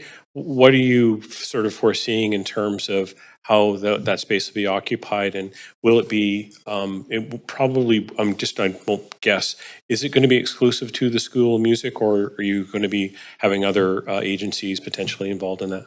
The design of the building is that, the idea of the building was that the school would occupy an entire floor. That's 15,000 square feet. And the other tenants would, in essence, the rent from the other tenants would be where we get the money to keep the school stable. So it's kind of a self-sustaining design. And the problem is that with costs going up across the board, one additional floor, one commercial tenant, which is what we currently have, just isn't going to meet our needs for the next decade. And so we want to make sure that we create that same stability. And so the additional floor is really to to have additional commercial tenants that would then give us additional capacity to support the school. For the area, because it has a large floor plate, it's a 15,000 square foot floor plate, we have found it is ideal for some of the city's other goals. So if you are an engineering firm, if you're a high-tech firm, those types of spaces in that area are hard to come by. 15,000 square feet, it's a big floor plate. And a lot of those firms, those companies like to have everybody on the same floor for the synergy and for some of the benefits that creates. So I think it adds. It's primarily to support the school, but I think it also adds to the capabilities of the area and the city's ability to attract the kind of tenants that you want to attract to that area from a light industrial point of view. Yeah, it's a terrific area, and of course, you're going to have a new park across the street as well. It's rare that we get to build a beautiful urban park like that, and a block away from the Broadway line SkyTrain station. So that's amazing. I just have a quick question. I should be able to find these things immediately, but is there some existing underground? There is some existing underground parking. There at the is, site? yes. Okay, and I presume that would not be changed at all. Is that No. correct? No. Okay. Okay. Thanks for my questions, Mayor. Thank you, Councillor Kirby-Young. Yeah, thanks, Mayor. My question is for the applicant, and I'm just wondering if you can, you mentioned sort of the model ensures the school can operate in perpetuity or it's self-sustaining. Just wondering if you can comment on whether or not they're able to serve. I've had a chance to visit the current school. It's pretty phenomenal setup. Does this allow them to serve more kids? Is it more purpose-built functional space with respects to sound, baffling, or music setup? What's the benefits in terms of the new space for Sarah McLaughlin School? So the size of the existing space would probably remain the same. What the update does allow us to do, though, is supply some of the infrastructure in the building is getting old. The heating and cooling is not up to spec at this stage, so we'd like to renew that. And we think the kids would benefit from outdoor space. So if you look at the design, there's a roof deck with green space, and we're hoping that the school can use that facility for maybe some outdoor activities, or at least getting the kids some fresh air from time to time in the better weather. So there's an update to the infrastructure of the building, and there's an update to the capabilities of the building, but we don't foresee the school growing per se. Some of the facilities the school currently uses may be updated, but plan is really to give that, to make sure that we have the capacity to support them into the future. Okay, I appreciate that. And then my second question is, you mentioned in terms of the types of tenants that this would attract. Do you have any specific interest from tenants at this point, or are you building and then leasing? We do not. Okay. Yeah, we have, it's staging things for the longer term. So we're not looking at construction tomorrow. We're looking at construction in the next couple of years. And so we have not solicited tenants at this stage. I can tell you the existing commercial tenant is really, really happy with the space. It's GHD Engineering. They think it's one of the best spaces across Canada that they have because they are a large firm. And so we hope that we'll be able to attract more of the same caliber of tenant. Okay, appreciate that. Thank you. Thank you, Councillor Fry. Yeah, exciting proposition. And what really excites me is that we're seeing this sort of genesis of even like a children's art focused precinct around with the Go Ballet and of course the ethos down the street. It's exciting. Is there any contemplation of how I know there's a not insignificant commercial linkage charge coming through this? How do we enhance the sort of public facing benefits of this kind of school and location? Is there anything that is contemplated through maybe this isn't a question for you so much as for staff even?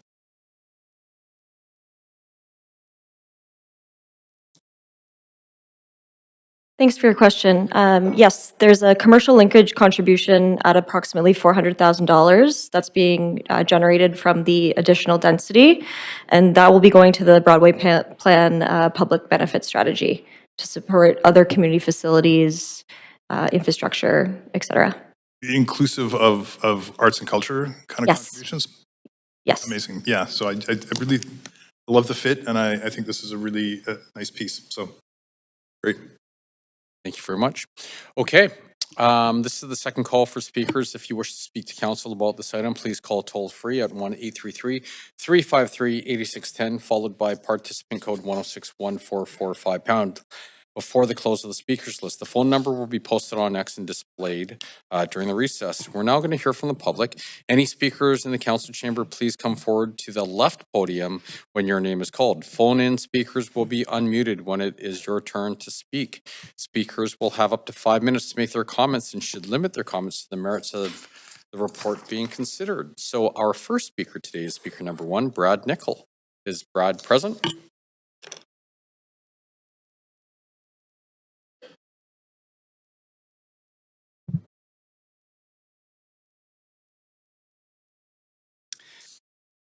Thank you, Mayor and Council. My name is Brad Nickel, owner and resident of Unit 605, 133 East 8th Avenue, directly across from the southwest corner of the application site. I oppose the report recommendation. I'm also the strata president representing 45 owners of Collection 45. We have significant concerns about the scale, massing, and impacts of this proposal, and I ask each of you, if this were your home, how would you respond? The pace of development in the Mount Pleasant area is increasing, and it feels like vertical mining. The higher the buildings go, the happier the investment companies become. In this case, the property is owned by an investment group leveraging the presence of the Sarah McLaughlin School of Music, a valued neighbor, but one whose long-term presence is not guaranteed. When the Broadway plan was adopted, this site was identified for a modest increase of 1 up to 3 floors. What's being proposed now is 4 additional stories plus rooftop amenities, with no clear justification for exceeding what was originally contemplated. I would like to highlight 3 key areas of concern. Proximity, privacy, noise, light, air quality. The city's own guidelines require 60-foot separation between commercial and residential towers above 60 feet in height. While the applicant claims an average setback of 78.5 feet, that number is misleading. At the southwest corner, the actual distance is 48 feet, and when measured to the railing, it is closer to 43 feet. Another strata owner will speak to this in more detail. The proposed height, proximity, massing will impact our Charter of Rights. Every Canadian is guaranteed the right to privacy, and this development directly threatens that fundamental protection. The increased height and lack of setbacks severely limit skyward views, and this is a fundamental to why we purchase our homes. The application on page 38 mentions privacy with vague notes and no specifics. It states, our design has taken this into consideration and addresses privacy and overlook interest with the provision of additional setback, perforated metal screens, and landscape planting. But there's no explanation how effective they are or how they meaningfully mitigate the direct overlook into our homes from the offices, balconies, and rooftop. Without specifics, these assurances feel more like placeholders than real solutions. Because of our close proximity, we are most concerned with noise, light, and air quality.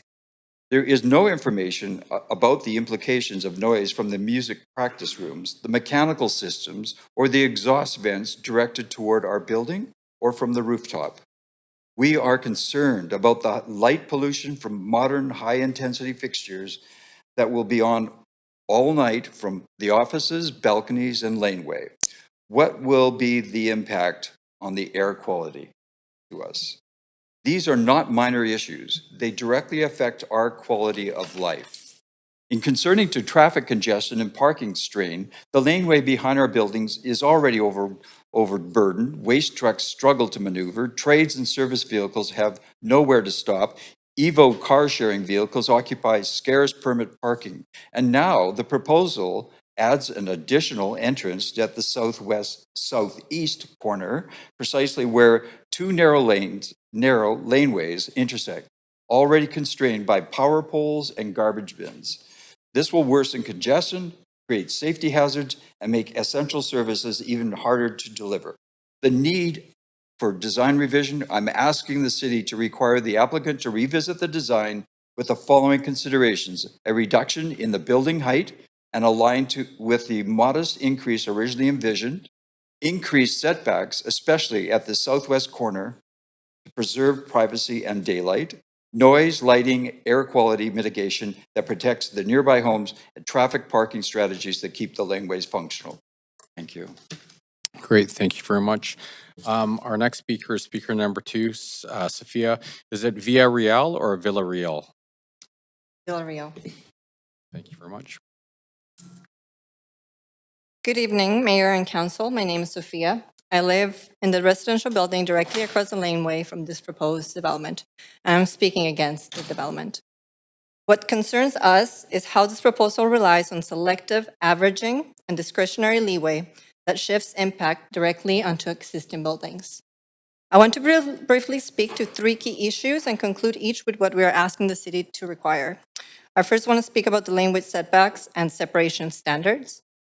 The applicant cites an average setback of 78 feet. Yet the applicant's own drawings on page 38 show averages of only 50 to 60 feet. When separation is measured using the city's lane midline standard, the actual distance across from our building is approximately 17 feet, dropping to 12 feet at the southwest corner. Even allowing for minor measurement variation, these distances do not align with the setbacks being claimed. These are the actual conditions residents will experience day to day. Not averages, but the closest facing distances across the laneway. I also want to specifically highlight the applicant's reliance on Broadway Plan Policy 11.1.7. which establishes a 60-foot separation benchmark for portions of a building over 60 feet above grade. The issue is not the policy itself, but how it is being used. On page 38, the applicant cites the 60-foot benchmark as a justification, while treating it as flexible when assessing the real separation conditions at the laneway. If 60 feet is a measure of acceptability, it must be applied consistently and measured correctly. At the laneway midline, at the tightest point, and shared equitably between sites. It cannot be averaged out or achieved by relying on setbacks provided by the neighboring property. Privacy and overlook are not experienced as averages. They are experienced at the closest point and across the entire facing elevation. What we're asking the city to require is to apply the city's lane midline measurement standard when assessing separation, to evaluate minimum, not average, separation distances across the laneway, and to require the building to be pushed back from the laneway at the pinch points where separation is more constrained. Having worked in architecture offices myself, I want to raise a concern before it becomes a negotiation.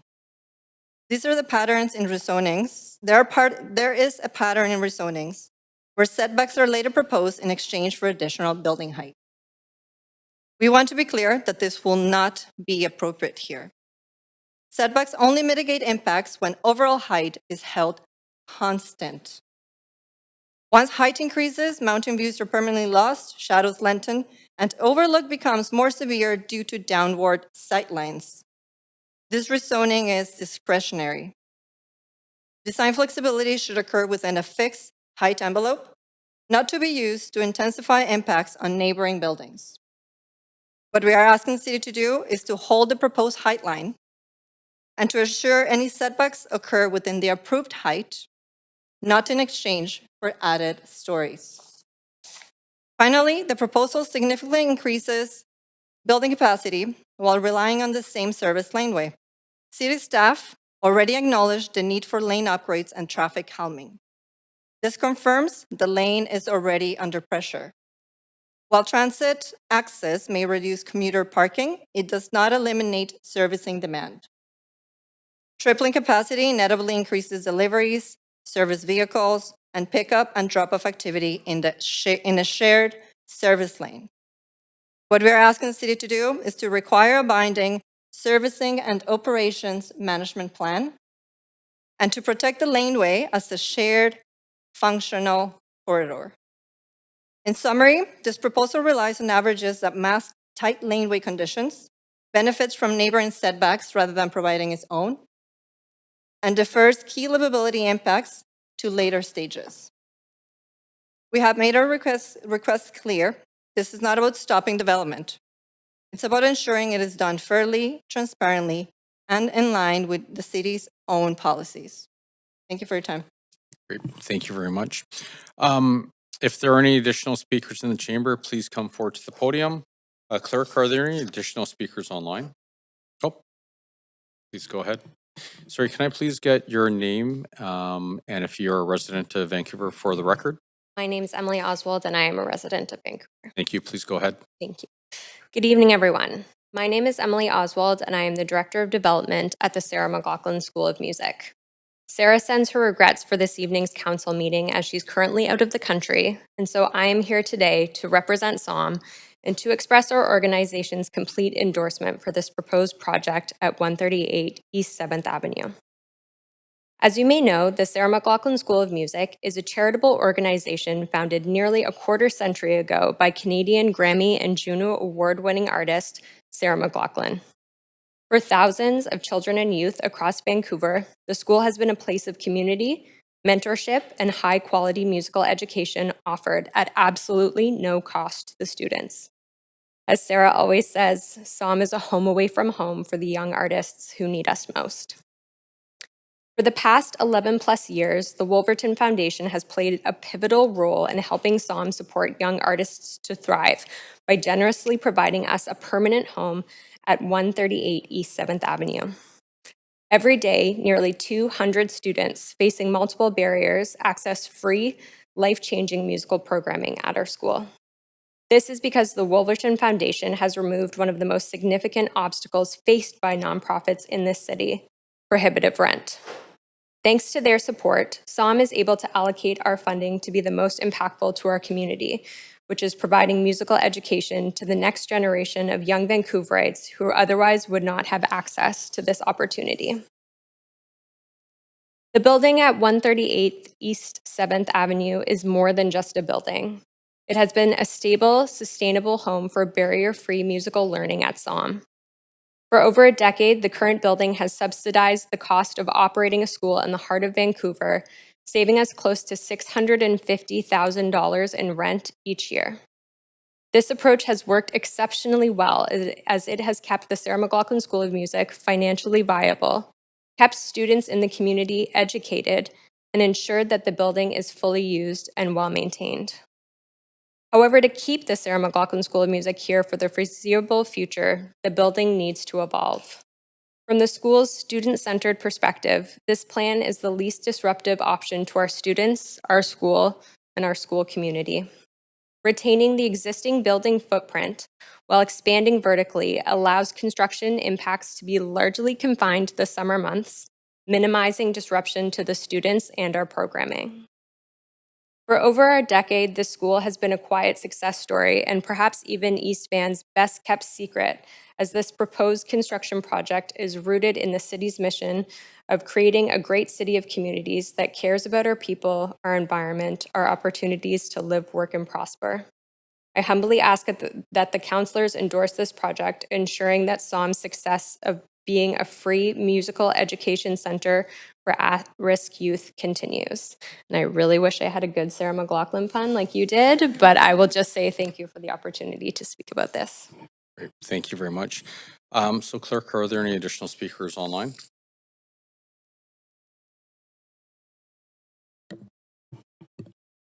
There are not. Great. This is the third and final call for speakers. If you wish to speak to council about this item, please call toll-free at 1-833-353-8610, followed by participant code 106-1445# before the close of the speakers list. The phone number will be posted on X and displayed during the recess. So we're now going to take a 2-minute recess for any additional speakers to call in or come forward to the podium.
Their speakers come into the chamber or online.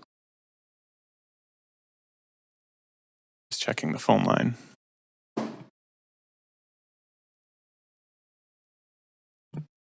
None on the line or in person.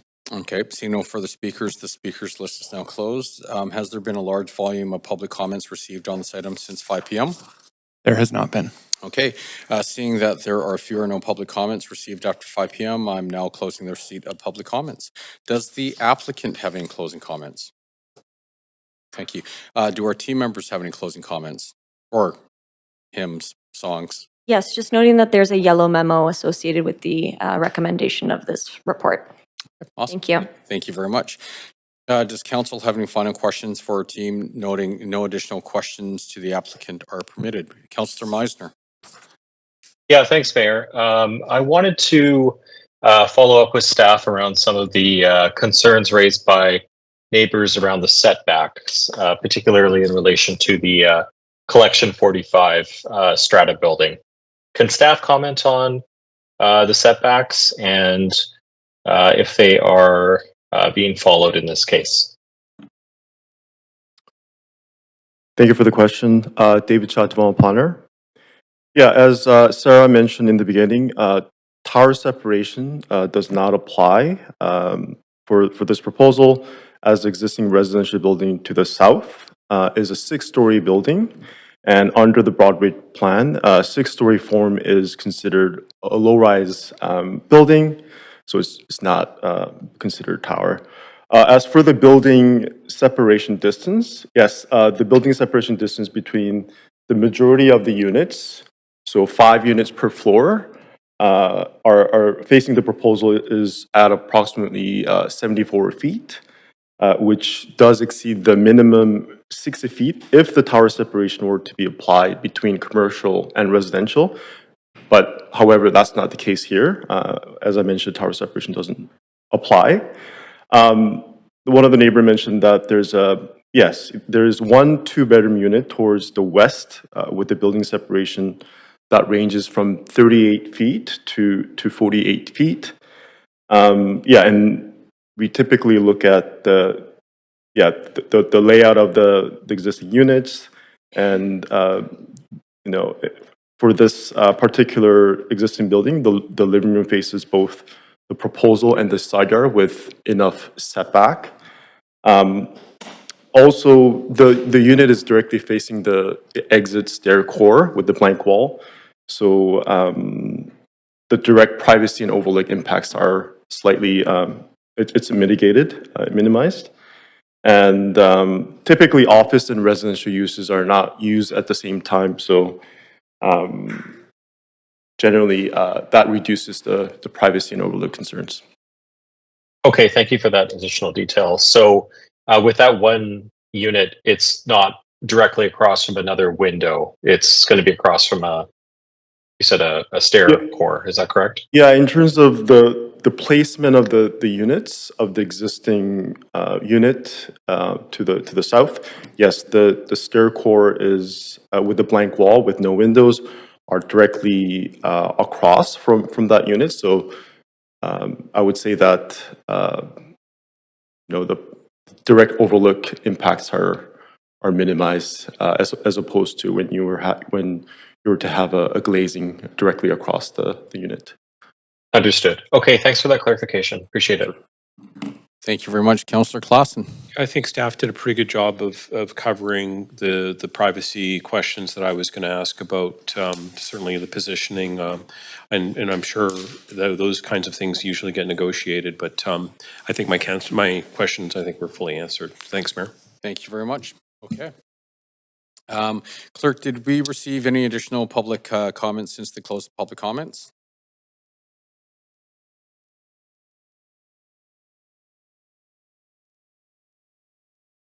Just checking there.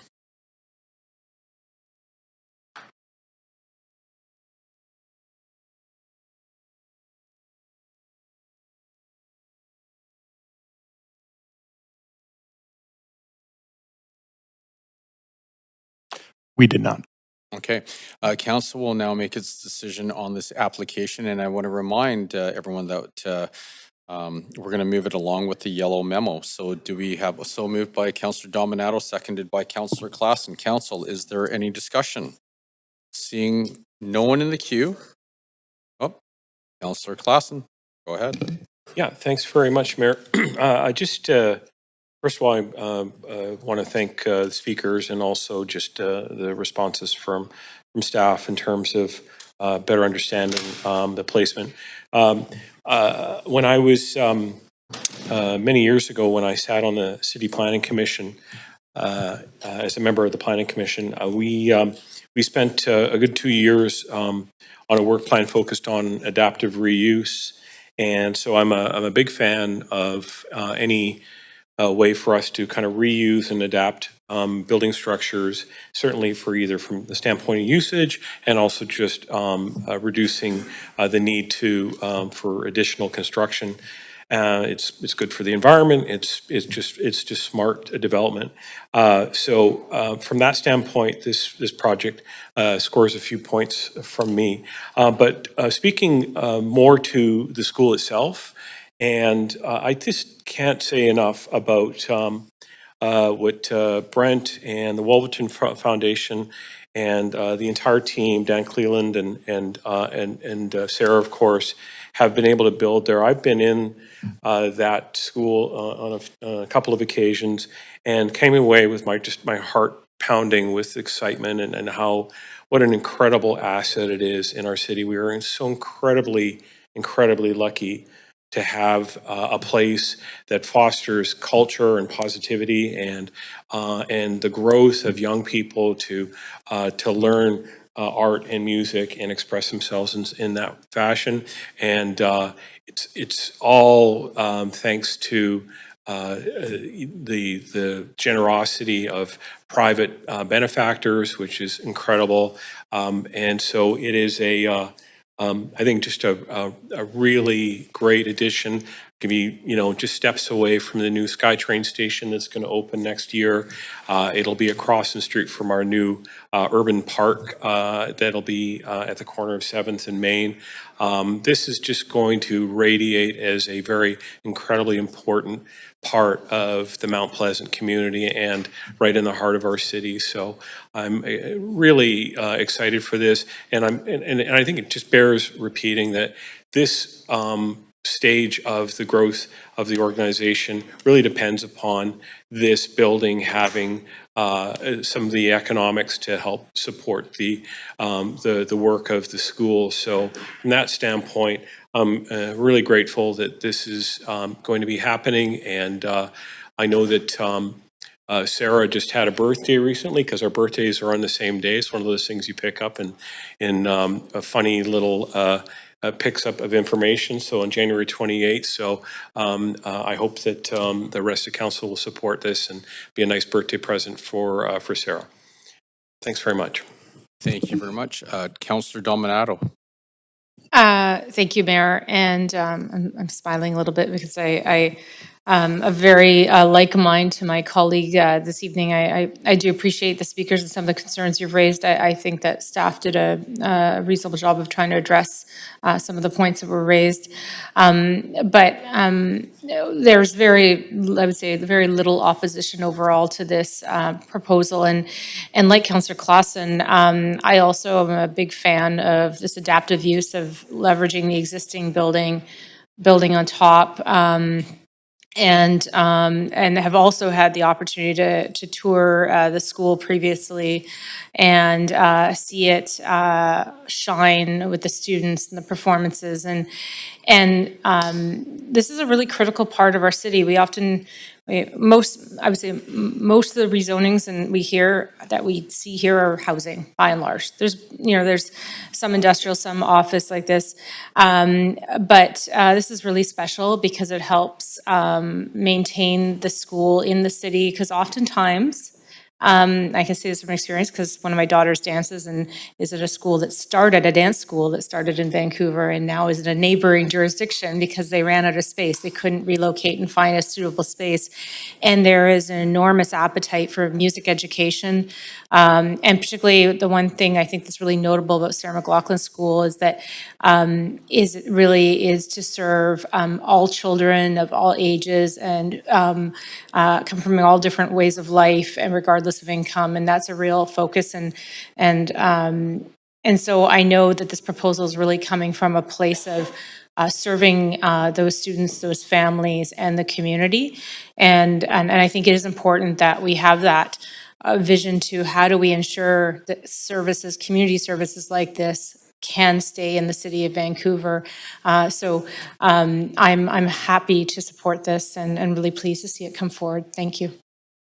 Thank you very much. Okay. A reminder that any council member participating virtually whose video is disabled will be marked absent for the vote pursuant to section 14.13 of the procedure of bylaw. I'm now going to call the vote. If council can please register their vote.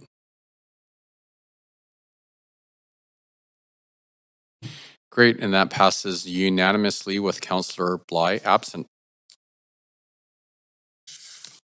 And that completes item number 2. Thank you for the hard work. Congratulations. Okay, item number 3, CD-1 rezoning 1402 through 1462 Burrard Street, 1401 through 1451 Hornby Street, and 900 Pacific Street. So before we begin this agenda item, let me just pause for a sec. Why don't we take a 1-minute recess?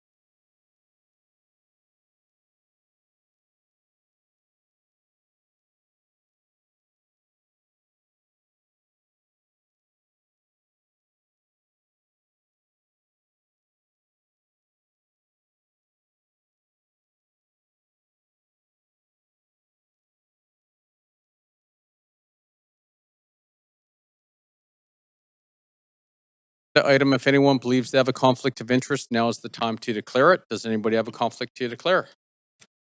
Seeing no one's hands up, the clerk's now going to read the application and summary of correspondence received.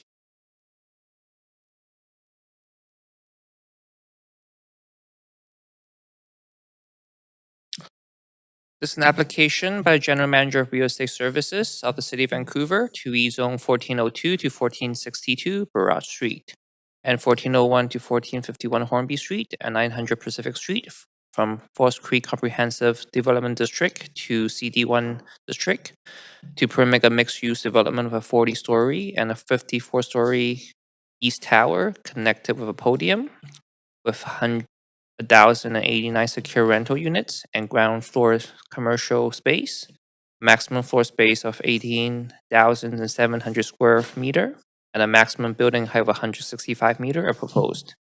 The General Manager of Planning, Urban Design, and Sustainability recommends approval subject to conditions set on the summary and recommendation. The following correspondence has been received since referred to public hearing: 4 pieces in support, 8 pieces in opposition, and 4 pieces dealing with other aspects. This represents oral correspondence received up to 5 p.m. today. Great, thank you very much. Now, this is the first call for speakers. If you wish to speak to council about this item, please call toll-free at 1-833-353-8610, followed by participant code 1061445# before the close of the speakers list. The phone number will be posted on X and displayed during the recess. There will be an opportunity for new speakers and missed speakers to be heard at the end of the registered speakers list, and we do have our team members from Planning, Urban Design, and Sustainability here to present the application.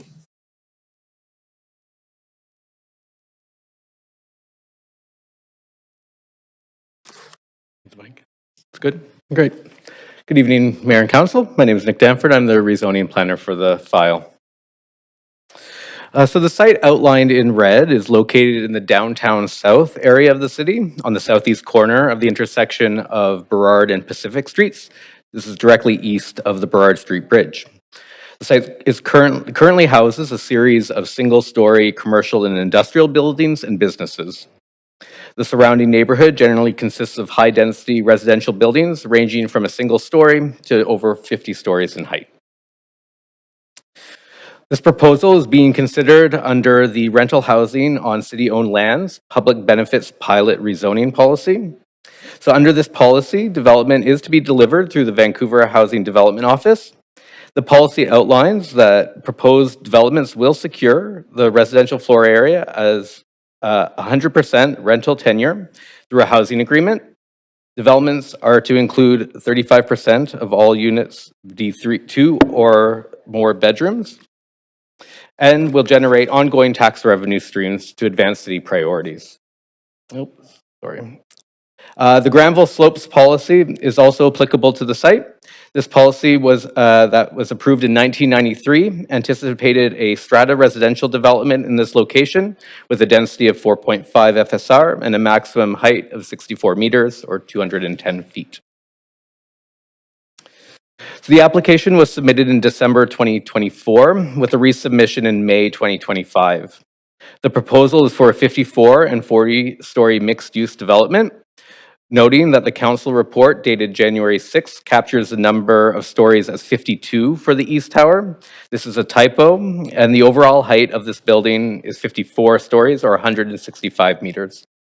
The West Tower measures at 40 stories or 127 meters, while the total floor area is proposed to be 80,700 square meters or approximately 11.2 FSR.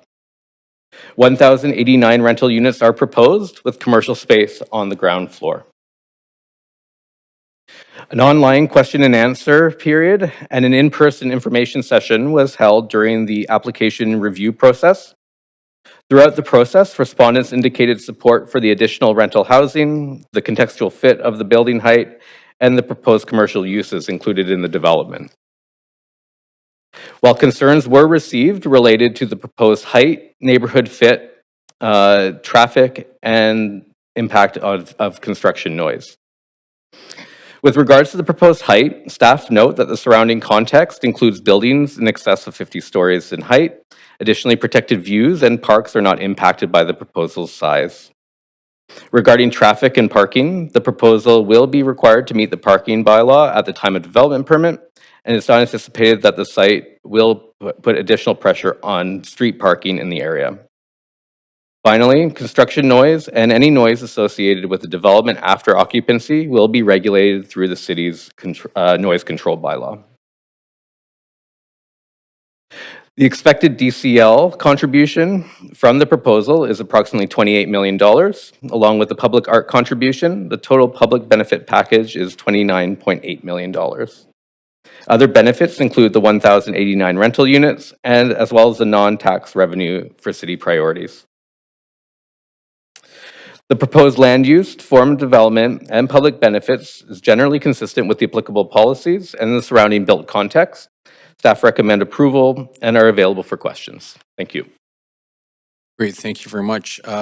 Please note that the applicant for this item is the GM of Real Estate Services. With that, does the applicant or their designate have any additional comments? Okay, yeah, thank you.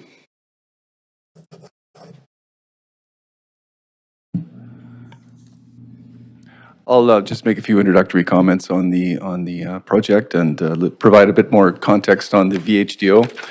Just as a reminder to council and staff, and my comments will pertain to both items 3 and 4, if that's okay, because the context is essentially the same. Can I make it full screen? Yeah, sure. There we go. Right, good evening, Mayor and Council. I'm Brad Foster, Director of the Vancouver Housing Development Office.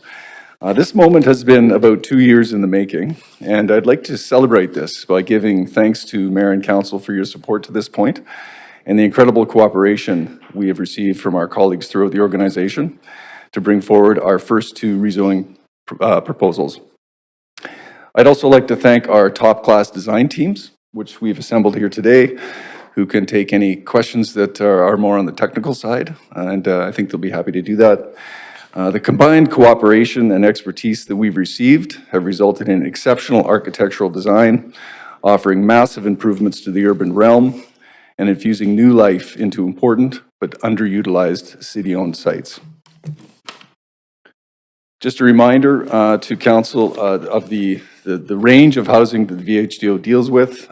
We going left to right, and largely the left portion of the slide is dealt with through our Vancouver Affordable Housing Endowment Fund, or VAHF.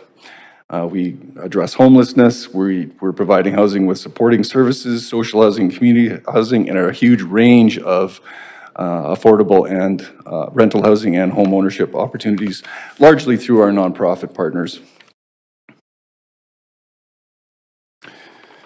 In addition to our market housing objectives through the VHDO and largely through VAHF, as I said, the city has over 260 sites dedicated to non-market housing, comprising an estimated 13,000 homes. In addition to this nearly $4 billion land contribution by the city, VAHF, in cooperation with our nonprofit partners, have secured approximately $380 million in public grants and financing in just the past 2 years. This is a remarkable achievement which provides the balance Council seeks with respect to affordability. When we started the VHDO in January of 2024, the market rental mandate was twofold: to provide housing and optimize the land assets held within the Property Endowment Fund. The two projects before you now do both and set the course for the city to provide nearly 2,000 new rental homes and earn substantial non-tax revenue in perpetuity. Our teams continue to explore opportunities to deliver development strategies that stay true to this mission. Just a brief reminder of our objectives. We are taking a portfolio approach across VAHF and the Property Endowment Fund to increase the supply of rental housing generally on city land, trying to optimize the social and financial returns and increase non-tax revenues, generate public benefits, and most importantly, build generational wealth for the City of Vancouver.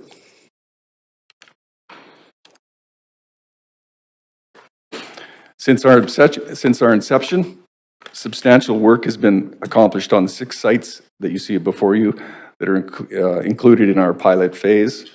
All the design development work has been focused on maximizing the delivery of market rental housing, improving the public realm, and positioning the development strategy to deliver long-term value to the city. Just a brief reminder of the timelines we've been working on. They've been very aggressive, and I want to thank again the entire organization through Planning and Development Services, as well as our amazing teams. Council asked us to proceed to rezoning in November of 2024. We received draft conditions on both these massive projects in October of 2025, and here we are today at the public hearing. Now, whoops. Up in there. There we go. Now, I'd like to call on Anna Maria Lanos, who is the design lead from Diamond Schmidt, to walk you through a couple of the particulars around the actual design and the urban realm that we're proposing. That tab to go down. Lower, yeah. Get down there. Thank you. You're welcome. Good evening. Nick has already provided some of the metrics on the project in terms of overall square footage and the number of units and the breakdown of the units. I just wanted to point out 2 very important drivers for this project. One is the opportunity to create new exceptional public space, and the other one is to really improve the connections between the Burrard Bridge, Pacific, and the water. It's a very unique site, an incredibly prominent site, and one that we were delighted to explore and come up with a design that we have shared with you. But we didn't do this alone. We have a fabulous team of consultants, and the collaboration with the city has been extraordinary. So we have PWL, landscape consultant, Introba, sustainability, mechanical and electrical, Glotman Simpson, structural engineers, Bunt and Associates, traffic consultants, and Applin and Martin, civil consultants. As I mentioned, a tremendous opportunity. And so one of the priorities for us is how do we enhance the public realm? How do we create something that's not there now? How do we strengthen the connection, understanding that there is a very significant topography as you travel south from the bridge. So the Burrard Steps, as you see the image on the top, is this opportunity to create this gently terraced set of landscape opportunities adjacent to commercial space, a lively connector, a space that can really accommodate people as they traverse the site down to the water. The plaza, which is the image directly below, that anchor public space at the corner that connects the top down through to the Burrard Steps down to the water. The diagram on the left illustrates those set of relationships and that desired connection to the water. This image illustrates also a very significant issue, which is how do we establish a landmark? And how do we reinforce the opportunity by creating a visual that leads you into the downtown and frames the entrance into the downtown with an equivalent landmark to the south, which that you're familiar with, which is the Sanook development currently underway. Some images that illustrate the qualities of the public realm. The image on the left is the sloping site along Hornby. The image to the right is a bird's eye view that illustrates the Burrard Steps that I already described, that gentle terracing that is along the west end of the development, and then the series of terraces and rooftops at different levels that create a number of opportunities for the residents and for the public to engage with the building and to engage with the edges as you traverse the site down to the water. The landscape plan on the right-hand side gives you a sense of not only the edges that I've described to you, but also the framing of that central courtyard, which is a very significant space that is heavily landscaped with opportunities both in terms of soft landscaping and hard landscaping, playground space, spaces for seating, urban agriculture. So really trying to create a special environment, understanding that the density, right, that we are proposing, but also, how do we create a really livable community and enhance the community that's already there. Thank you. Thank you very much. Okay, are there any questions from council to our team members or the applicant? Councillor Kirby Young. Yeah, thanks, Mayor. And thanks, everyone, for the presentation. My first questions are to the applicant and probably to Brad. I wonder if you can, because this is a significant scale, obviously almost 1,100 new homes in a very pivotal and important site in the city with rental tenure, different than strata that was originally envisioned, I think you said, the 1993 plan. How, if this rezoning is approved tonight, how is the city able to finance and deliver the project? Currently, the city does not have the structural capability to finance this project. As you're aware, we did bring a proposal forward in October, which was not successful. So going forward, we're going to have to think, and we are doing so now, about alternative strategies on how we can finance and deliver a project of this magnitude and still remain true to our mission to provide the ongoing income stream to the city in perpetuity. So you mean unless council or a councillor has a change of heart and revisits that decision, we can approve the rezoning, but we would be stalled in actually delivering the homes and the revenue to the city? At least Correct? temporarily, yes. Okay. And in terms of, I don't know if you want to speak to this, but I'd like to ask the question. Over time, obviously, there's, the design, construction, build costs, financing to pay back. At what point in sort of the life cycle of the project and the building would it start generating revenue, and what kind of revenue would it generate for the city? Let me just.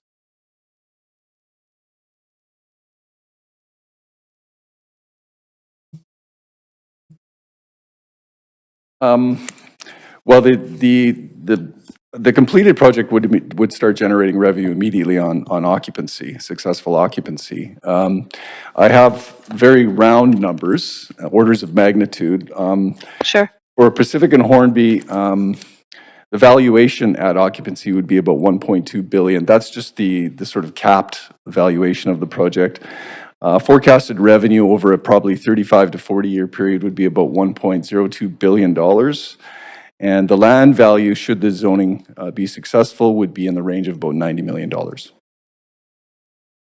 Okay. But in terms of, like, safe to say, if I can phrase this, that you could be generating millions of dollars annually in non-tax revenue that the city could reinvest back into affordable housing, community amenities, other things. That's correct, and that's true the vision. that's true, and that's in line with the public benefits rezoning policy. I'm curious, let's say that you get a question tonight and you hear from a counselor, well, this shouldn't be market rental, and the city should be delivering more affordable or below market rental homes. And can you pivot this site to highly affordable housing? What would it take to do that, and how realistic is that? Yeah. Armin will No, take go for it. Go for it. I think you're on it, right? Thanks. Thank you for the question, Councillor.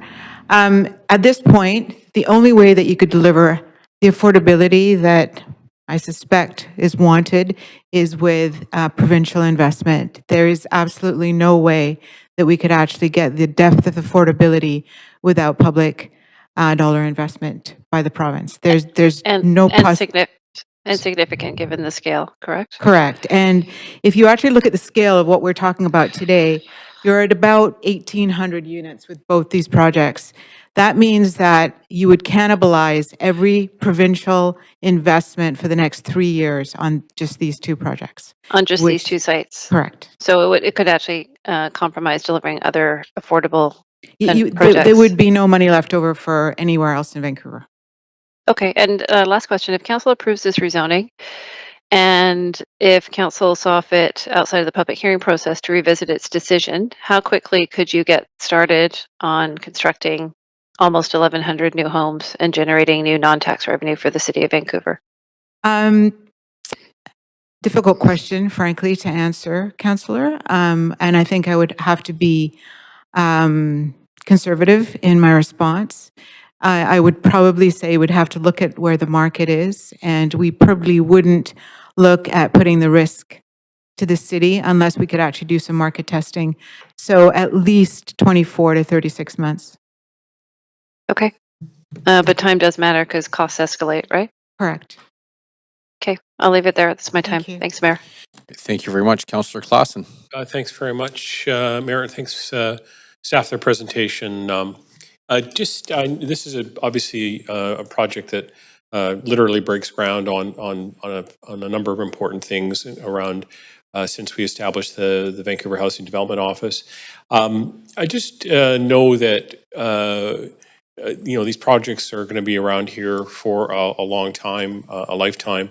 Can staff clarify how the 60-year rental covenants protect future councils from potentially eroding the public intent behind this project? I'll pass that over to the housing planner on file, Emily. Yeah, thanks, Councillor. Yeah, Emily Brooker, Housing Regulation here. So yeah, we would secure a housing agreement as we do with all rental on this site. So that would secure no separate sales, no stratification. So that would secure the rental essentially for the longer of 6 years of life of the building, like we do with all rental in the city. Great, thanks very much. Okay. The report, Councillor Crebillon talked a little bit about revenue generation and noting that long-term non-tax revenue generation is a key public benefit. Can staff sort of walk how this model strengthens the city's balance sheet over time compared to traditional CAC offerings? I'll get Rob Evans from Finance to answer. Rob Evans, Associate Director of Financial Strategy and Projects. The intent behind the public benefit pilot policy for city-owned sites is to deliver the additional non-tax revenue to support the existing dividend that is similar to the existing dividend that comes to the city. And the idea is to deliver funds to address council priorities, whether it's affordability, whether it's infrastructure or amenities for communities, but through an ongoing revenue stream as opposed to an upfront contribution, and that's enabled by the policy. And yeah, anything else? And normally, our revenue sources are obviously hemmed in a little bit, property tax. Yeah, the city is constrained in terms of our revenue sources. We have most of the city infrastructure and amenities are funded through property tax and utility fees. It represents the vast majority of our revenue. We do have an existing support to our operating budget through the current dividend funded by the PEF, the Property Endowment Fund, and this is really an opportunity for a significant opportunity to increase the contributions that are enabled. And sustained over a longer period of Yeah, time. exactly. Just kind of curious, from a market standpoint, what what signals does this project send to the broader development community about the city's expectations for density, family housing, and design excellence in these kinds of high impact locations? Thank you for the question. So again, the application came forward under a specific policy that enabled this type of a project to be considered on city-owned lands in the absence of amenities or other below-market housing. The area or the project is located in an area that is somewhat dated in terms of policy, and we are actually looking at updating some of that. Certainly the new thinking around how sites like this could accommodate heightened density in transit-located areas are to that effect. Again, from a staff perspective, this is certainly in keeping with how some of our new planning rationale is looking. And again, it's one of the first two that you've seen that where it'll have that longer term benefit return to the city, which we don't typically find on private applications as well. Great, thanks, Templar. Okay, those are my questions, Mayor. Thank you very much. Councillor Meisner.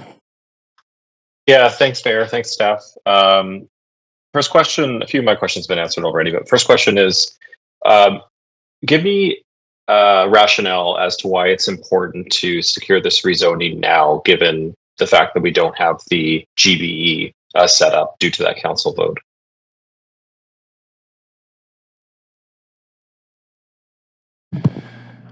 Well, again, that's a tricky question. I mean, we started this project about two years ago when the VHDO was started up, and we had considerable momentum on the zoning planning and the work that we've been doing with PDS all along. So we don't want to stop that momentum, and this whether we develop the site in the near term or not is a bit irrelevant because just putting the entitlements in place for the site boosts the city's balance sheet and gives the city the flexibility to begin development when the time is right and when the structural pieces are in place. Okay, thanks for that. Would there still be the flexibility, for example, to change, say, number of units per floor, number of 2 bedrooms, number of family size units, depending on market conditions in the future? Yes, absolutely. There's a long way to go on the design here. This is just rezoning. As we get closer to or enter a development permit stage, all of those tweaks can be made to suit both the market and council's expectations. Okay, thank you for that. And then my last question was related. It's really around affordability. And there's been some discussion as campaigns start getting ready for October. I've seen a suggestion from one of the other parties around including affordable housing here. And can you talk about the government subsidy or funding that would be needed? I guess the magnitude of that in order to accomplish that on one of these sites? It would be very significant. The estimated construction cost of this building is in the range of about $900 million. That's very significant capital that needs to be raised. The province simply doesn't have that kind of capacity. And as Armin alluded to, just these first two projects would take most of the financial capacity from our public sector partners for the foreseeable future. Okay, thanks, Brad. Appreciate it. That's it for me. Great, thank you very much. Councillor Maloney. Thanks. Yeah, why are we wasting everyone's time approving this rezoning tonight if there's no chance of it getting built without a new council, senior government funding, or a radically changed economic circumstance? I mean, the planning department's budget's been significantly cut and we have a huge workload to get through before the end of July. Why am I sitting here? Well, we're asking you to rezone a very substantial piece of underutilized city property to potentially deliver nearly 2,000 homes. That's why. All right. So if this was a private landowner, what are the chances of the development being built in the current economic circumstances? Because Sanark has paused, a lot of the Broadway plan projects have paused. I mean, I'm hearing a lot about the buckets of money that we could be generating from this, but that seems to be wholly inconsistent to say that because it wouldn't be built. Well, these are long, yeah. Opposite things. We either could be getting buckets of money or it can't be built. Well, market timing is an important factor. There's no doubt about it. You know, there's a ways to go on these projects. I mean, first you have to get the entitlements in place and make sure that the sites are delivering the amenities to the city that are required and needed from a public realm point of view, housing point of view. The next phase is really to get into those business partnerships to look for that development opportunity. And that's a piece of work that would happen subsequent to getting the entitlements in place. If you don't have the property prepared, you can't move ahead. How can we be using amenity contributions that the city is not going to be paying itself to establish the amenities that this site needs then? Well, the amenities, I think we've explained, are largely in the public realm and the housing itself. And the largest piece of the amenity is the ongoing revenue stream that would come back to the city once the building is occupied. So the big public amenity here is the revenue stream back to the city that can be reinvested in all sorts of strategic priorities down the road. But that we're not going to get without a massive change in economic circumstances or a new council. I don't know about massive. I mean, the stuff is being built. Even with a new council, we might not have it for years and years. Well, I'm afraid I can't answer that. All right. You're talking about the benefit of this being to boost the city's balance sheet. How can that be a tangible benefit if we're not planning to sell it and we can't take out loans?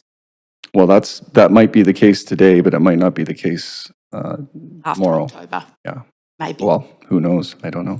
I mean, just rezoning the site boosts the value of the property, right? And so that is on the city's balance sheet. So we're adding value to the city's balance sheet, and balance sheet values are important. For what purpose, please?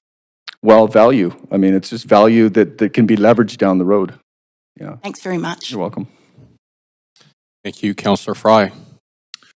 Okay, I think I'm understanding the answer, but the Vancouver Housing Development Office, the wholly owned government business enterprise, wasn't approved, but we're bringing this forward to get the entitlements and everything squared away. Is this going to impact the land assessed value if we rezone and never build this for any amount of time?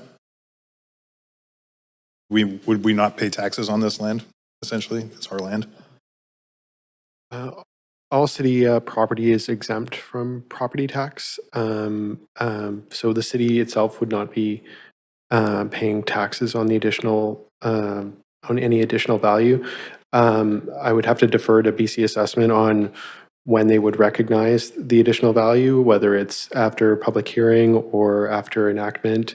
It really depends on the considerations. But in this case, we wouldn't be paying tax regardless because we're the city, even with an increased assessment for. I'm trying to wrap my head around the idea that we're not the wholly owned government business enterprise. Are we taxed as a government or as a business? The city, as long as the city owns the property is exempt from taxation, from property taxes. Okay, so when we talk about our landowner hat versus our regulator hat, which hat are we wearing in this capacity? I'm responding on a regulatory hat perspective about the assessed value and the property tax implications. But we're making a landowner decision that seems to possibly conflict that. I'll just clarify as well, the purpose of this is the public hearing on the rezoning application, so you're wearing your quasi-judicial hat on the merits of the application today. Okay, so I think I heard Brad say $1.2 billion in occupancy revenue, but just to be clear, these revenues aren't necessarily guaranteed for affordable housing or anything like that. In fact, I think it was an outcome of the mayor's budget task force, which the mission was to reduce taxes. So this could be used as a tool to keep property taxes at 0%. Is that conceivably should this move forward as a revenue generation tool? Under the policy, the idea is to generate additional revenue to support public infrastructure and amenities. Additional money to address the infrastructure deficit. However, council they'll be reporting on the funding about how those amenities, how that funding is used and what amenities it goes to. But it'll really be a council decision as those monies are generated and returned to the city. Okay, so I heard a statement to the effect that this would cannibalize, 1,800 units would cannibalize the BC housing budget, assuming most of the financial capacity to deliver. Is that assuming that we're talking about 100% of these 1,800 units are below market, or is that? Yeah, it would be the 100%. So if you took 20% of those, we would have to generate enough cash flow to pay for the 20% that wouldn't generate an income to actually service the debt for the most part. But So like a typical 20% inclusionary zoning that we would expect on a project of this. correct. Yeah, you could have an inclusion, and that is offered to you at the time of GP. Like these changes could happen to these projects. Could we amend this application now to include a percentage of inclusionary? I'm going to leave that to Templar. Thank you. Thank you very much for the question. So again, council in your role can approve, refuse, or refer back to staff or approve with conditions. The policy that this came in under was to explore things other than affordability or amenities in terms of the deferred benefits. So this is what the proposal is that's before you and how staff presented it. We did review the file against some of our typical CAC evaluation metrics as well, so we can certainly provide some insight into that.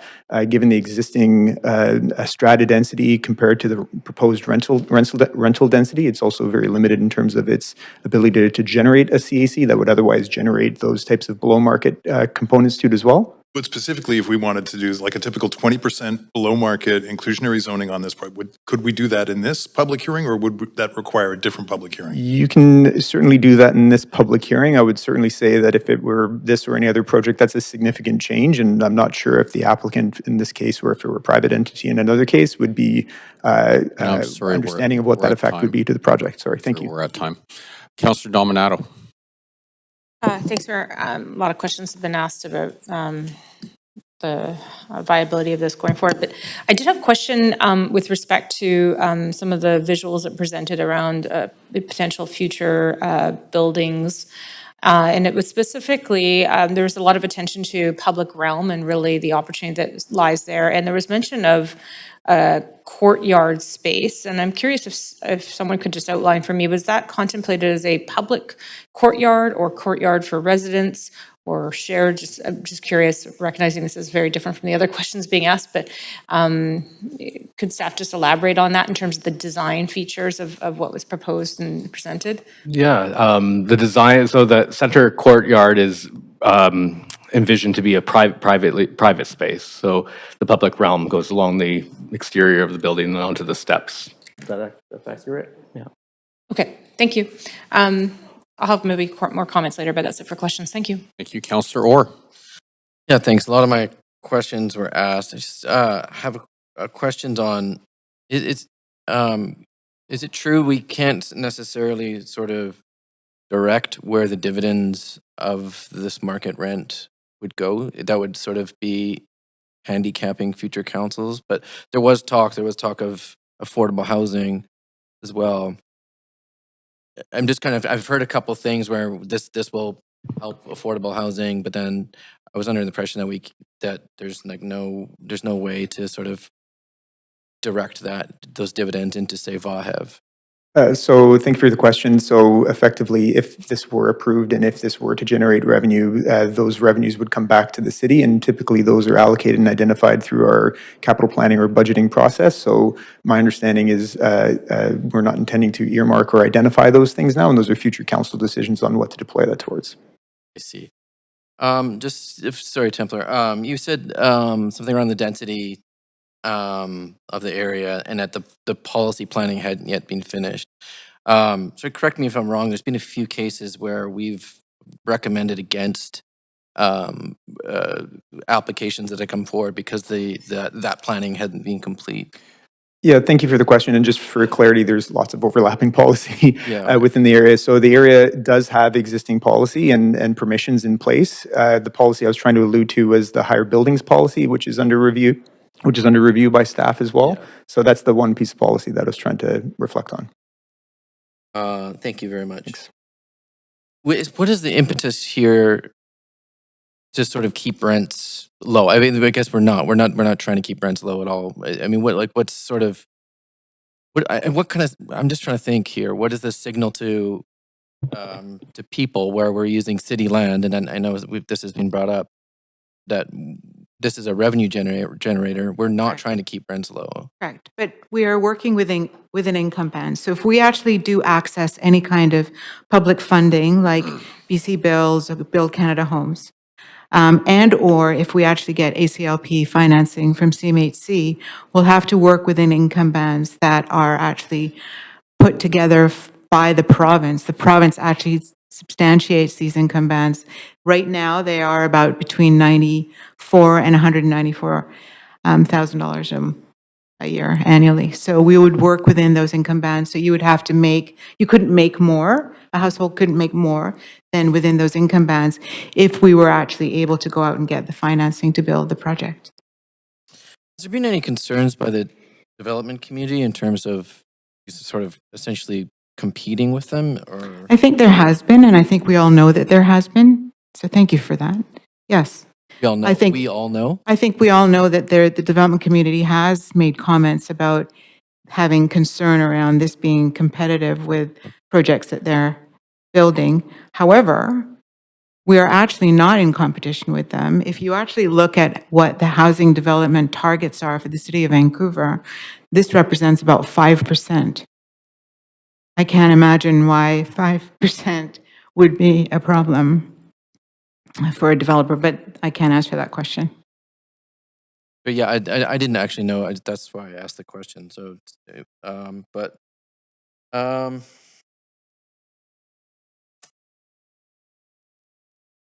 yeah, I think that's it for me. I'm still trying to wrap my head around this, around there not being a GBE and there not being financing. It's very confusing. So I'll leave it for there. Thank you. Thank you very much. I just have one question. Almost all my questions were asked, but I just want to be very clear or get clear. So if this is approved today, how much would the equity value of the project go up? Approximately.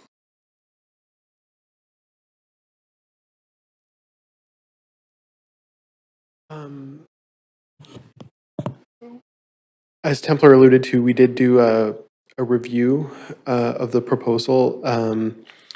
One of the challenges is the existing strata land rights that exist in the existing use, and so the review actually showed that there is minimal lift to support any kind of inclusionary or affordability requirements out of the rezoning. That obviously doesn't prevent council from doing things in its landowner capacity. However, so given council's decision to direct this to bring forward as a market rental project, there really is no lift compared to the existing strata rights, but what this does is maximize or optimize the market, the opportunity for the site as a market, as council has designated it as a market rental development. Okay, so just playing this one out, if it makes it to that stage, what would be the increase in value? The I'm just trying to get a sense. the rezoning is compared to the existing use as a strata site. The rezoning is not adding value. What it is adding value is to the value of the land. What is adding in value to the land is by optimizing the market rental opportunity as an opportunity to develop a market rental building. Okay, so when that happens, what is that worth? I can add a bit of color to this as well. I mean, the strategy,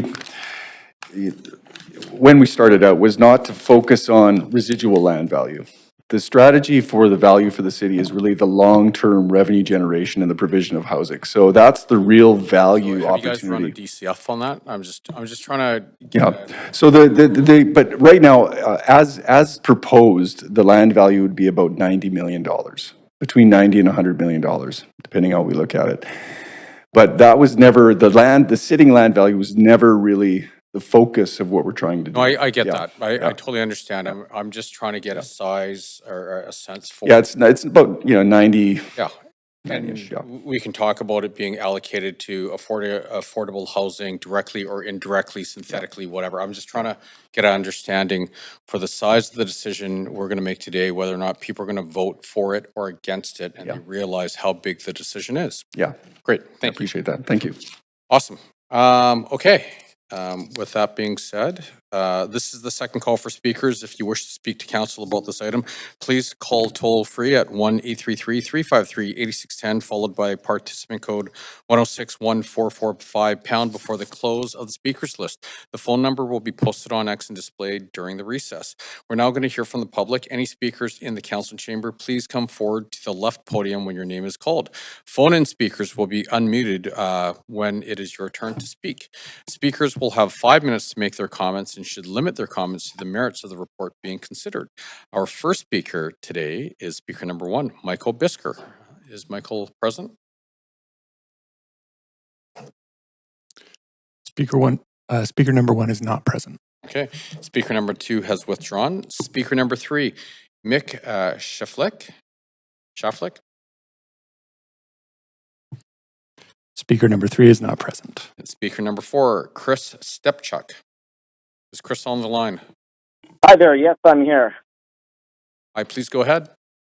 Hi, thank you guys. I appreciate you listening to my comments. I must admit I wasn't aware of the whole situation which you presented here tonight, and that certainly changes my mind about things a little bit.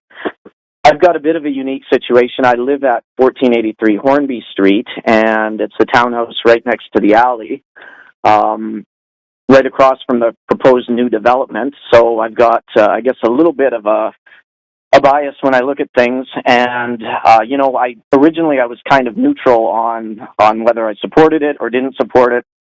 I think that overall, the area definitely needs to be redeveloped. Right now, with it being a homeless shelter there, it doesn't do much for the area.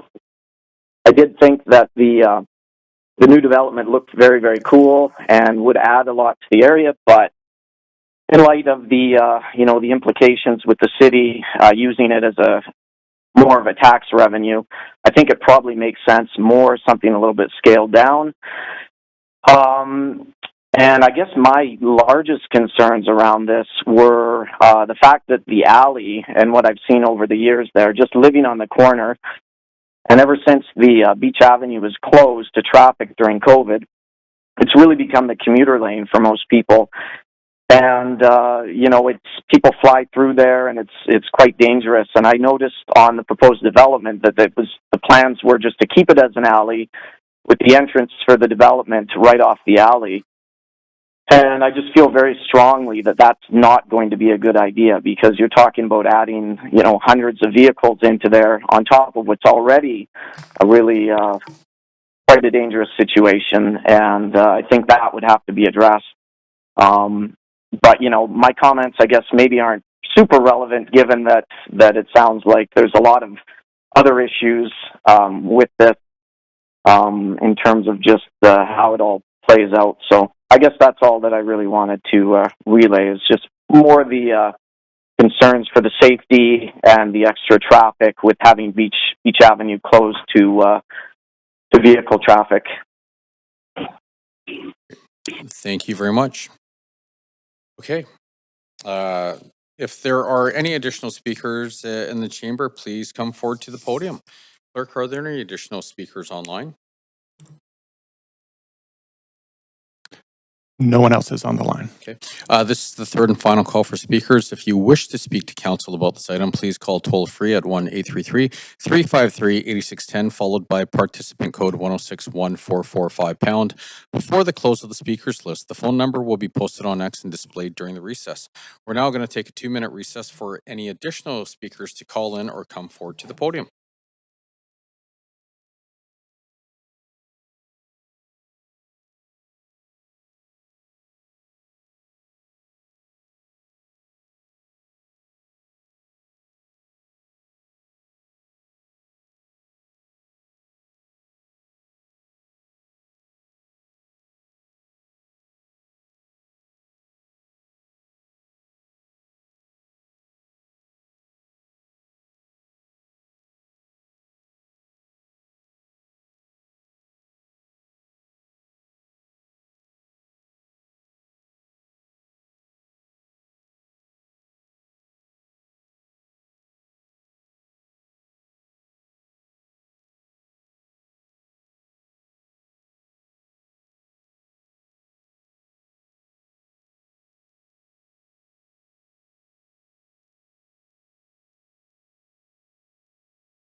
Do we have any speakers in the chamber or online?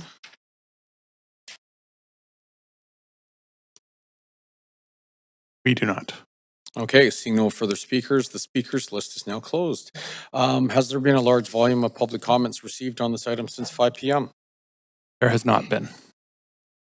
Okay. Seeing that there are few or no public comments received after 5 p.m., I'm now closing the receipt of public comments.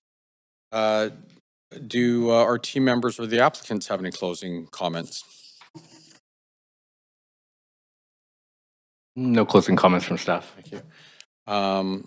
Does council have any final questions for the team? Councillor Maloney? So, I'm just formulating this question, bear with me. So if we were to, if a future council were to create the equivalent of the government business enterprise, but with the purpose of using revenues to invest into housing rather than general revenue, how would that change the chances of this being built, the timing of it being built, the form of it being built, and the ability to potentially, if that was decided, to transfer this land into the equivalent of a government business enterprise, with the only change being that it's for non-profit. It's to invest back into housing only rather than general revenue. That's a very big question. I'm sorry. I appreciate you attempting. That's a really hard question to answer. So effectively tonight, we're talking about a project, not the GBE or anything else. If council wanted to see this project deliver on housing or affordable housing, then that direction would be most appropriately applied to as a condition or a change to the project to say we'd like to see X amount of affordability in this project, or some other condition that we'd have to take back and think about in that regard. So we're not supposed to limit council's future decisions on what they do with their revenue, but you can certainly condition a project, and in this case, in this forum, around what you'd like to see it do on that particular site. But instead of, if we were to incorporate inclusive zoning or whatever, it's really a moot point, because all it would do is make the rest of the rental more expensive to compensate for the inclusive zoning. Without speaking to details of that, because we haven't assessed it, market rent is market rent. They can't really charge more than the market would bear, so it may not be possible to generate more rent on that. So the subsidy has to typically come from other places, which is what I heard some of the other responses from staff along the lines of, where do you get that subsidy from if the project itself can't finance it? Yeah, and so it would just make the project less likely to be viable. Is certainly adding below market or other things would draw on the ability and the financial capacity of the project, typically, yes. Thanks, it's great, thanks. Thank you, Councillor Dominato.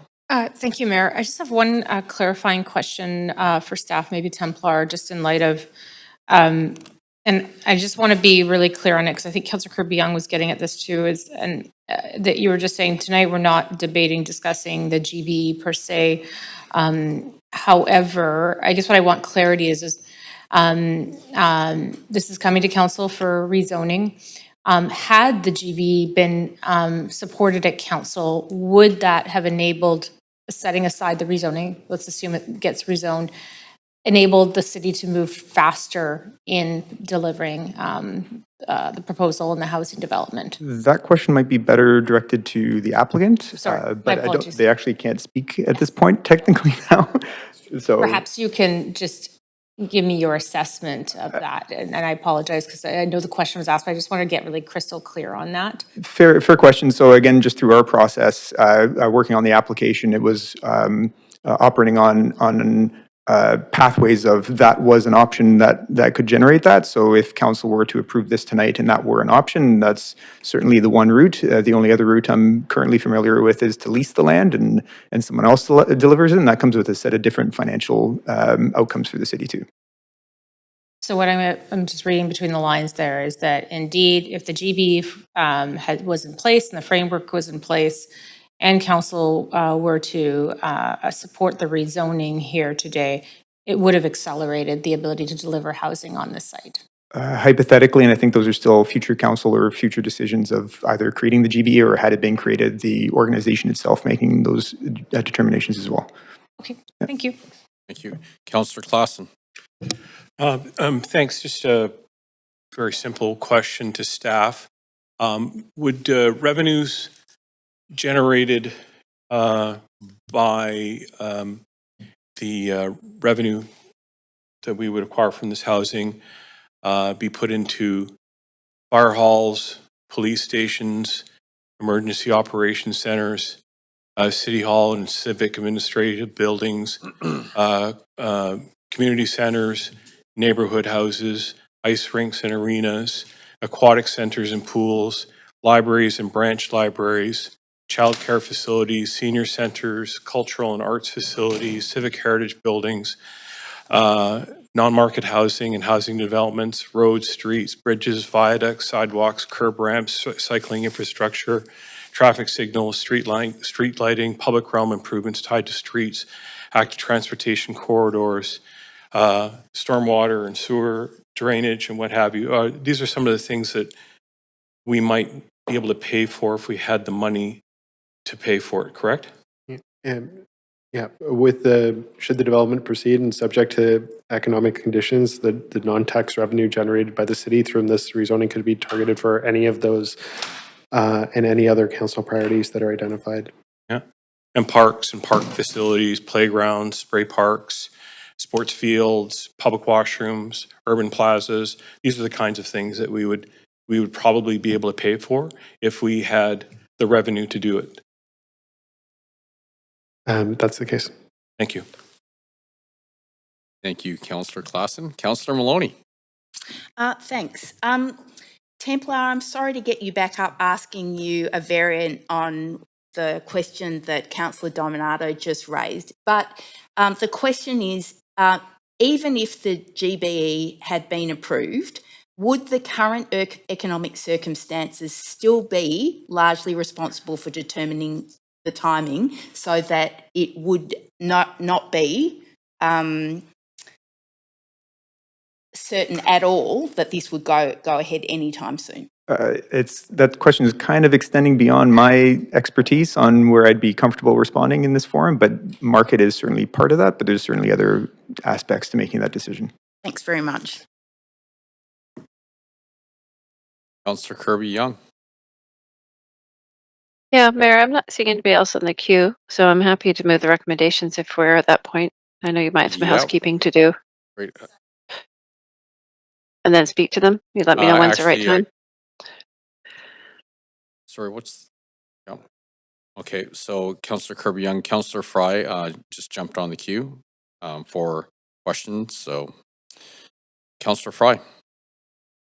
Yeah, okay, I just want to clarify a few of the assumptions I'm working off here. So number one, the assumption is that the intention of this is to generate revenue for council priorities. Ultimately, this project, that is the goal, right?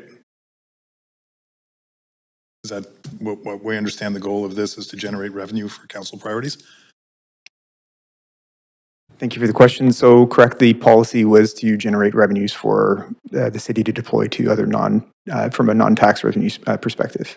But specifically council priorities, which could be... Correct, yeah. Could be whatever the council of the day decides. 0% tax, it could be fireworks, Bitcoin, anything. I mean, I'm being cheeky, but yes. Yes, but any council priorities. Okay. Now, the second assumption is that on a standard large site of this kind of nature, if it was a regular developer coming to us, we would expect some kind of inclusionary below market requirement on this amount of units that would not necessarily impact project viability. It would impact the potential for profit or revenue. So again, typically our policies are guided with some of those expectations in mind, whether it's in the Broadway plan, for example, to pursue 20% below market, or whether it's a strata project in another location to deliver other on-site amenities or cash. Those are very clear policies for, say, in the West End plan, for example. So those plans and policies are calibrated to kind of account and predict and be enabled to generate those types of benefits on site. That's partly the kind of plan calibration that goes into those locations.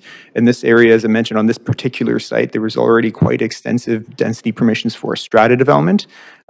So that's the kind of proposal and the starting point that we've been left with this proposal. And so based on the merits of that project under the current economic conditions, this is the outcome that we have under this policy. So that could have been a different conversation with a private applicant, but as I mentioned, the policy directed staff to explore the market option in this location.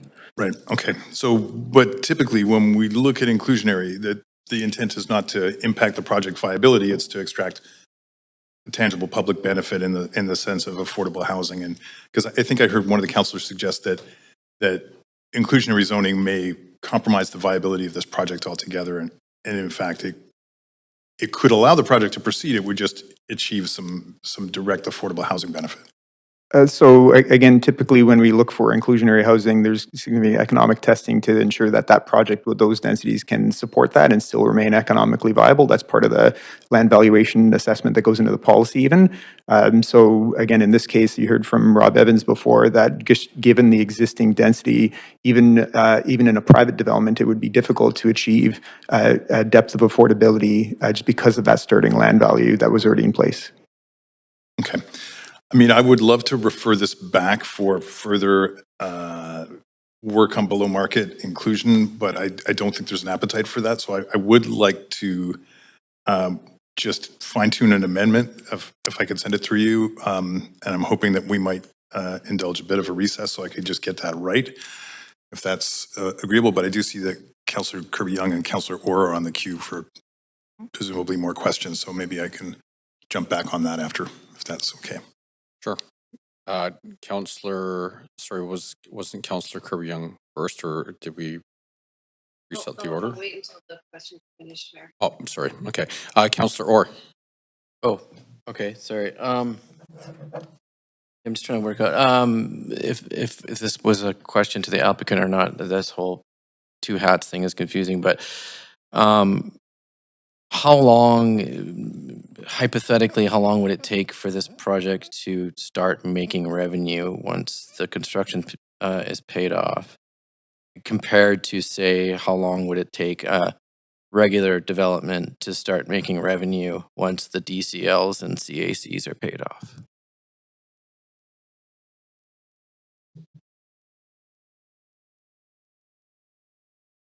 With a typical market rental project, there'd be an expectation that after the building is leased up, they're generating enough net operating income to support all of their debt obligations and financing, and there's typically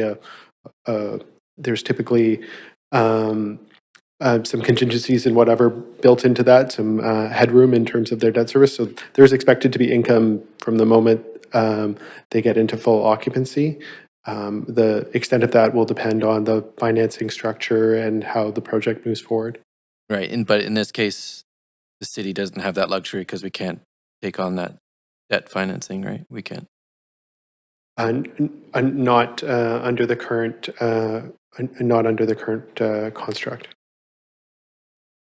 So we're kind of dealing in a lot of hypotheticals. Would that be kind of fair to say here? Or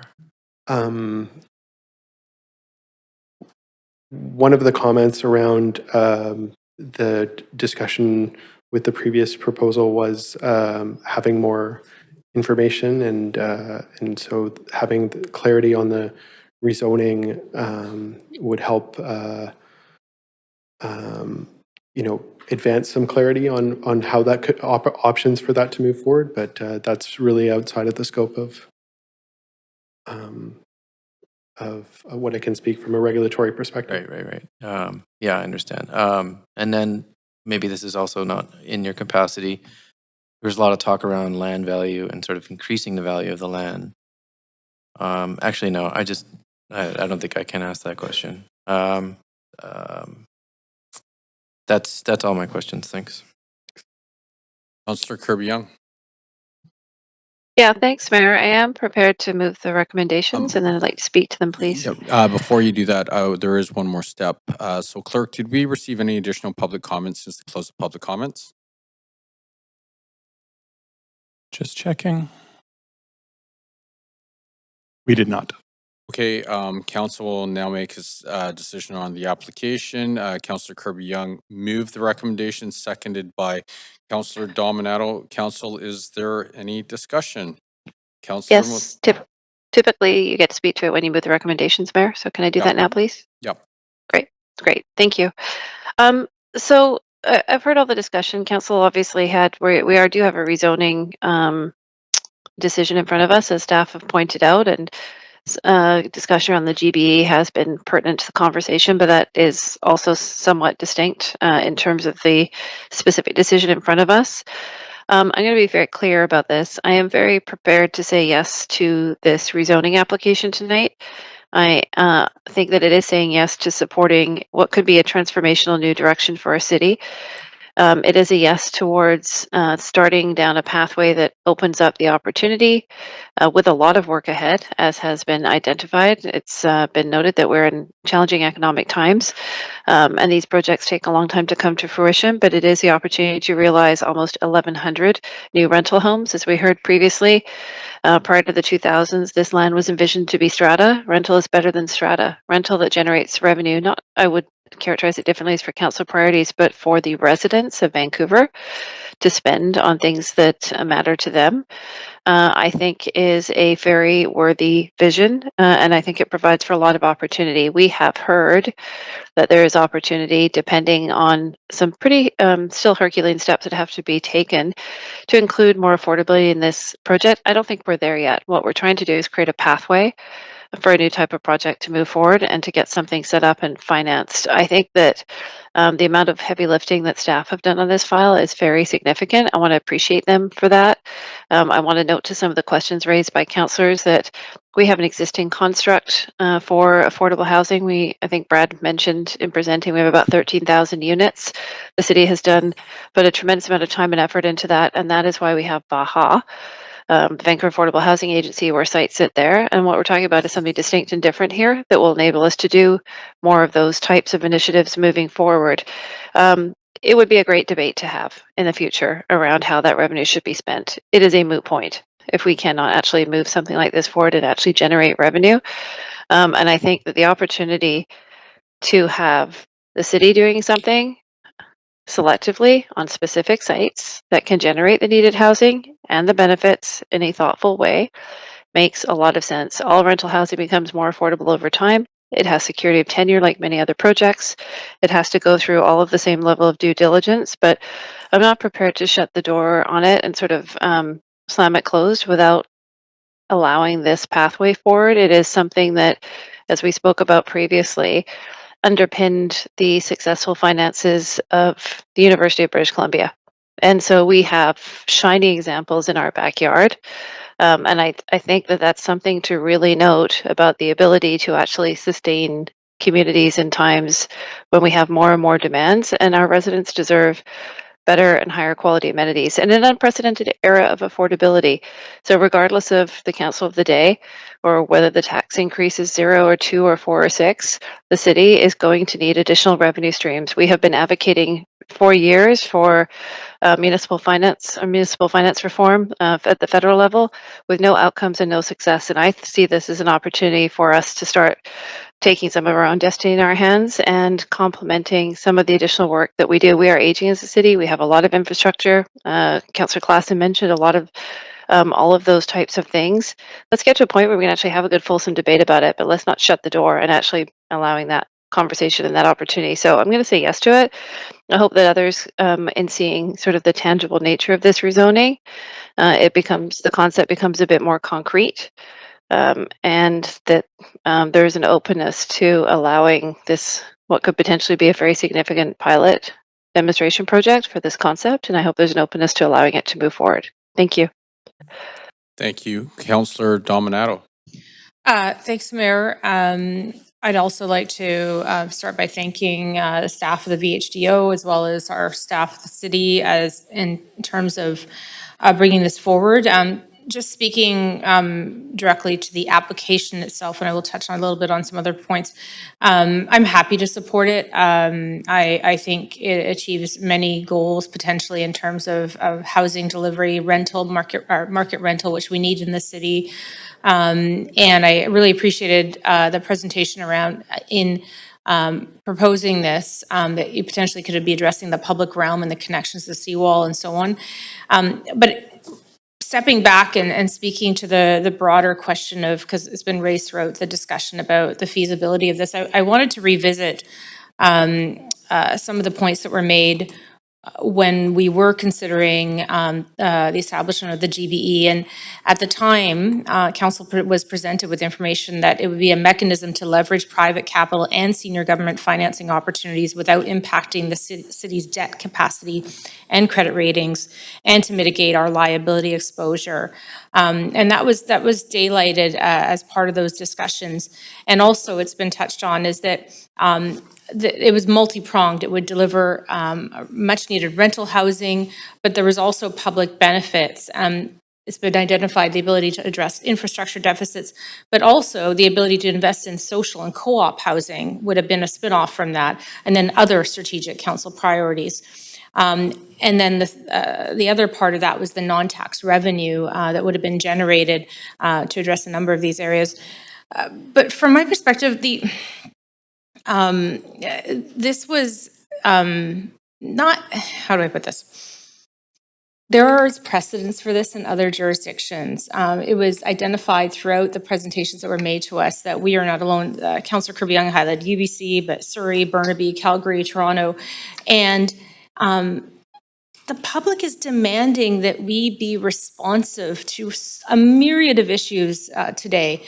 And there are certain things that are directly within our control that we have agency over, and a whole myriad of other things that we have no control over that sit and lie with the other levels of government.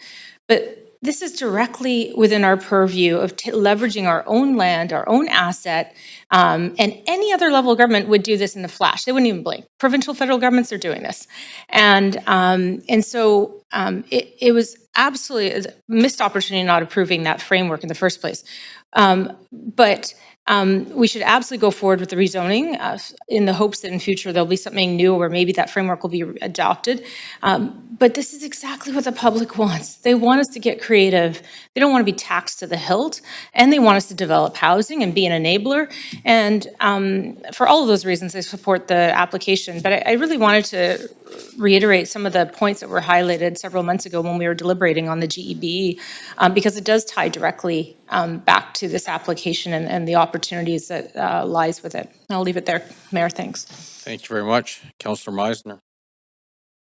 Yeah, thanks, Mayor. I won't go on for too long. I think my colleagues have raised very good points around the GBE, and I'm hopeful that can be revisited in the future. But I agree that this is an opportunity that's within our control, and that there's massive public benefits to be realized. The City of Vancouver is a large landowner. We have many sites across the city. And this is taking one site really as a pilot program, as was mentioned by one of my colleagues, and leveraging that site to deliver over 1,000 new rental homes in a great location in downtown Vancouver, and generate that ongoing non-tax revenue that we need for all of our city priorities. So we're very fortunate that our previous councils and mayors have had the foresight to support the acquisition of these lands over previous decades. And it is time that we put them to use to reduce our reliance on property tax revenue to fund all the things we need. But I think for creating housing for the greater good, and that's the opportunity here. So I'm 100% in support of this, and I am very hopeful that we can move it forward.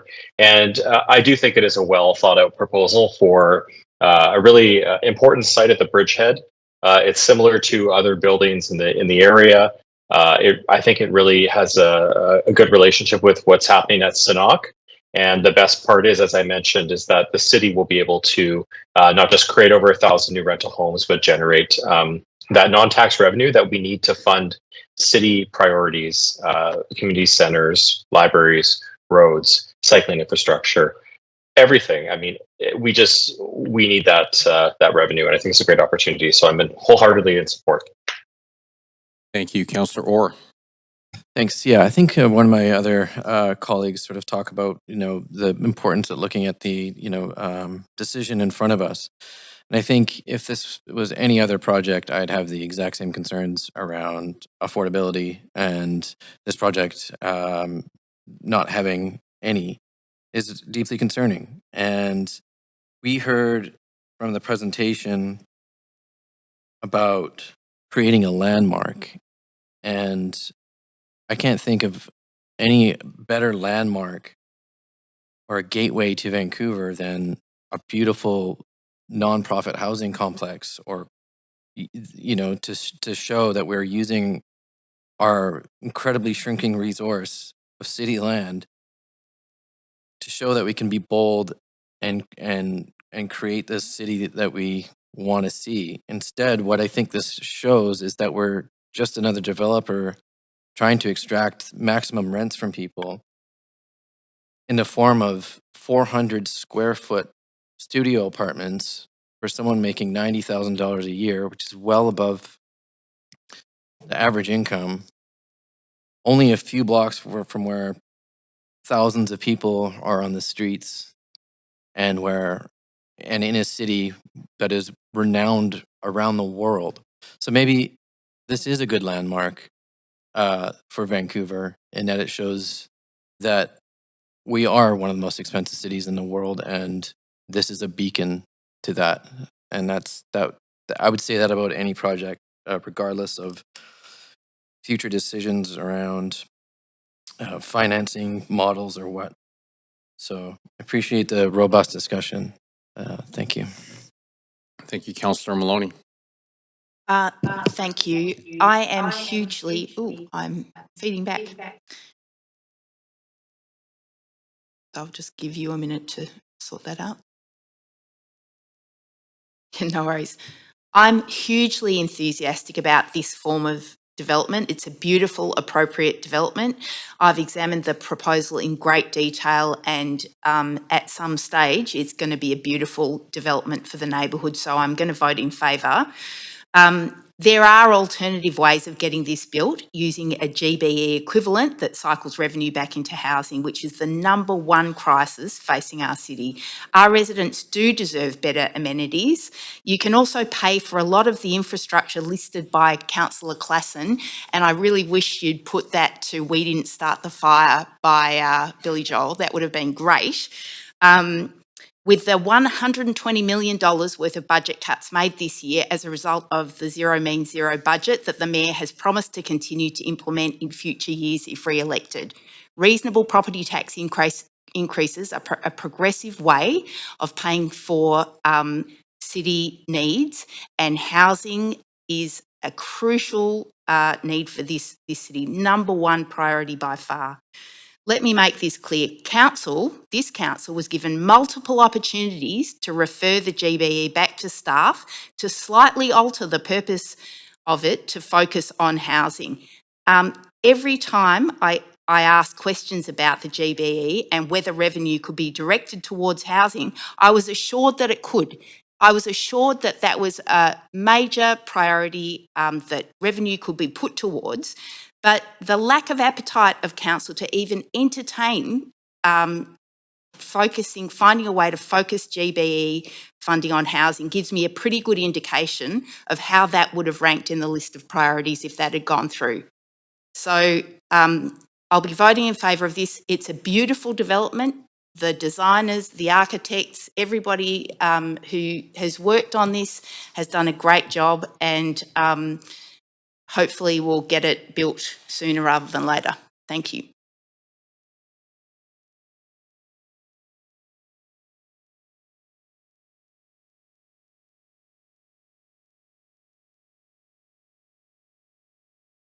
This project, over 1,000 homes, housing for middle income folks. So when I think about it, like beyond the numbers and middle income folks, I think of the single parent nurse who works at St. Paul's.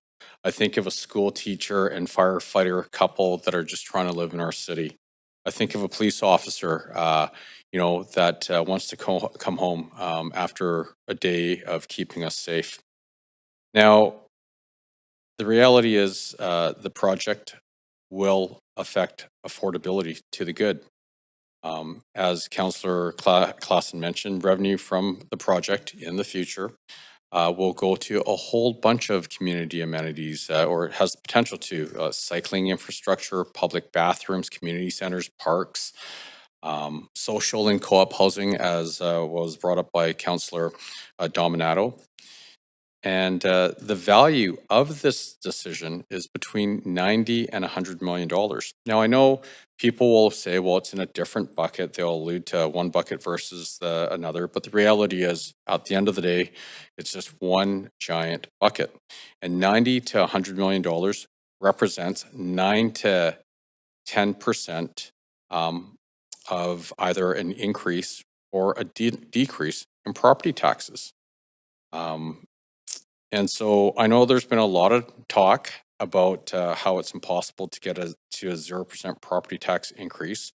And there are other members in this council that say that we have to increase it by 6 to 7%. Yes, that's true if you look gift horses like this in the mouth and you turn them down. Because this is a 9 to 10% property tax increase that can be avoided. And so, in my opinion, if anyone here is concerned, or if someone's concerned about affordability, housing, parks and rec, roads, core services, public bathrooms, to turn down this proposal is either political or it's crazy, in my opinion. And if hold on, I'm not saying any. No, I said no. I have not said that. Okay, so what I've said, in my opinion, if someone did that, I'm right. I'm entitled to my opinion. Okay. Okay. So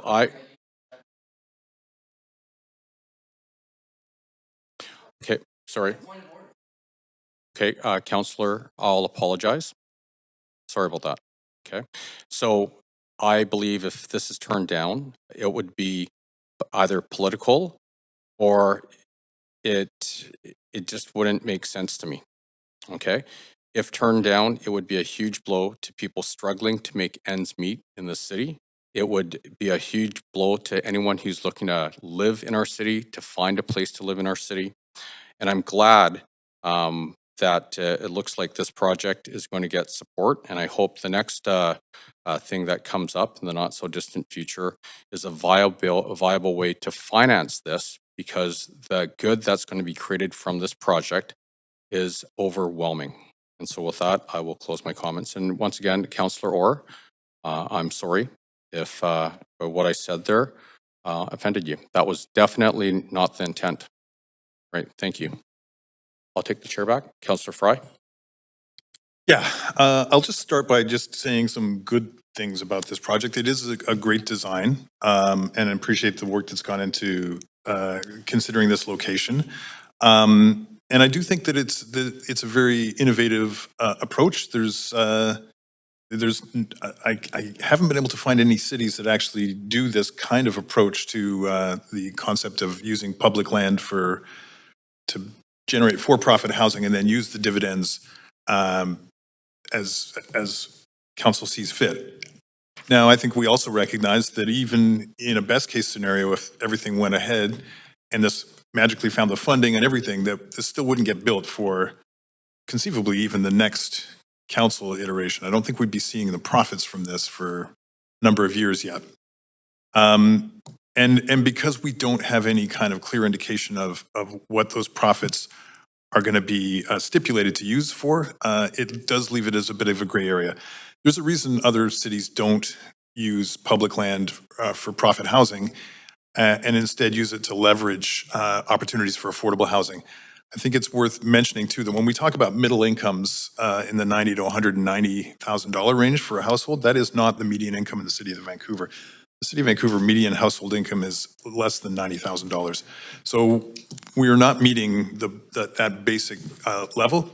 And I think importantly, to me and to this conversation is that we have expectations of private developer partners who do business in the city of Vancouver on a large site, that they need to deliver a quotient of inclusionary zoning, which is to say below market housing, to meet, the broader needs, recognizing that we have a diversity of needs in the city of Vancouver. And to that end, I have submitted a somewhat complicated amendment, so I would almost welcome a recess for folks to review it, as it is trying to move this forward and include inclusionary zoning in this project and moving forward. So I don't know if you'd like to jump to a recess or if you'd like to just move to the amendment queue, or how would you like to? Why don't we just move to the amendment queue? Is it seconded? Great, thank you, Councillor Orr. Councillor Fry, I'll put you on the amendment queue. Is there anything else you wanted to add? Yeah, I mean, I think we're all familiar with this kind of language that appears in all the large project rezonings that we consider here at council, and I think it is important that we level set, because should we not ask our developer partners to also meet us with this inclusionary zone? If we can't do what we are asking others to do, I fear that it's a race to the bottom, and we will have a difficult time justifying and turning around and asking our developer partners in the private realm to include inclusionary zoning in their projects when we aren't prepared to include it ourselves. And I think that sets a precedent that none of us would be comfortable with, because I know that this council also, in addition to prioritizing infrastructure and lower taxes for folks, also recognizes that affordable housing is a critical need in our city. And the folks that work in our city, the folks that support us as a city, be in the retail sector, restaurant sector, baristas, all the people who make the city run, also deserve an opportunity to live in this city. And I think that through inclusionary zoning policies, we do that. And that's been a standing policy for a number of years. And I hope the council would consider that in the spirit of that, this still allows the city to generate revenue to meet council priorities, but it also recognizes the value in public land for public good and for housing for folks who live and work in our city. Thank you very much. Councillor Kirby-Young. Yeah, noting the time, it's almost 10 to 10, and we'll finish without a motion to extend. I'd like to move to extend to complete the business this evening. If council is willing, I suspect that I'm suggesting that because I suspect, since we've already debated this quite at length, that the next item is essentially very similar and the same construct. So I wouldn't imagine it would take as much time. So that's my rationalization for proposing we extend to complete the business. Thank you, Councillor Claassen, seconded. Councillor Maloney? Can I just clarify, would that mean that because we've got another public hearing after this, I think, would that mean that we continue with the next public hearing, or we just finish this one? It's my understanding it would be to complete this one and the next one. And the rationale is it's basically the same conversation. So, Hang on, I'm very confused. Sorry. To clarify, Mayor, there's one public hearing, but there's one after completing this item. There's one additional remaining rezoning application, and my proposal suggests completing the business. That includes all items on the docket. And the second one is a parallel to this. So hence, I thought it might be more efficient for us to do that tonight versus bringing everybody back for a separate reserve date, since we've already debated at some length. And it's going to be the same construct on the next item. Does that answer your question, Councillor Maloney? Yeah, thanks. Thank you, Councillor Orr. Is this discussion or is this on the? No, this is just on the extension. It's been a long day. I don't think I can support that. So. Okay, so why don't we call a vote to extend to finish the business of, so to be very clear, items 3 and 4 this evening. All in favor say aye. Aye. Aye. Aye. Aye. All those opposed say nay. Has to be unanimous. Okay. So it's not unanimous. Okay. And so just looking at the time, can we get a motion, can we entertain a motion to extend to finish this? Okay, I can make a motion to extend to complete this it was item. already done by Councillor Dominato and second by Councillor Klassen. Okay. Is there any discussion around that? Mayor, if you can repeat that, because there's no audio for those of us that are online, so we're not hearing that. Oh, okay. So this is a motion to extend just to complete item 3 tonight. Okay. Is there any discussion? Seeing none. All in favor say aye. Aye. Aye. Aye. All those opposed say nay. Great. We will complete item 3. Councillor Orr. We now on the amendment queue to Councillor Fry's Yes, amendment. we are on the amendment queue. Yeah, I think this is just fair. I think it's very detailed, and what we would see from a lot of what we have seen from a lot of these applications, and it definitely doesn't, for me, doesn't go all the way in terms of what my previous comments were talking about. A big social housing project here, but I definitely think it's a compromise, and it's a compromise I'd be willing to accept in this case. That's it. Thank you, Councillor Maloney. I very much appreciate the intention behind this. I won't be supporting it, and this is a very considered decision. But what I would like to see is I would like to see this get built at the earliest possible opportunity. I know that we're cutting back on inclusive zoning at the moment on staff's recommendation after a very thoughtful process of analysis. We're trying to give projects across the city the best possible chance of commencing in the very suboptimal economic circumstances that I can see persisting for quite a while. And I would also like to see a government business enterprise equivalent that directs revenue into housing, and I'm hoping that an opportunity to do something like that arises sooner rather than later. So this is really well intended, and I obviously want to see as much housing affordability as possible, but in this particular circumstance, I would rather achieve that through getting it built as soon as possible and doing it through an organisation that directs funding into non-profit housing. Thank you, Councillor Fry. Yeah, and I should have, first and foremost, thanks staff for preparing the technical side of that amendment, because I didn't write it myself. I just want to be totally clear. My brain is not that big, and certainly not at this time of the evening. But I just want to just kind of level set to some of Councillor Maloney's comments specifically. The intent of this project is to deliver profits and revenue for the city to, the council to use as they see fit.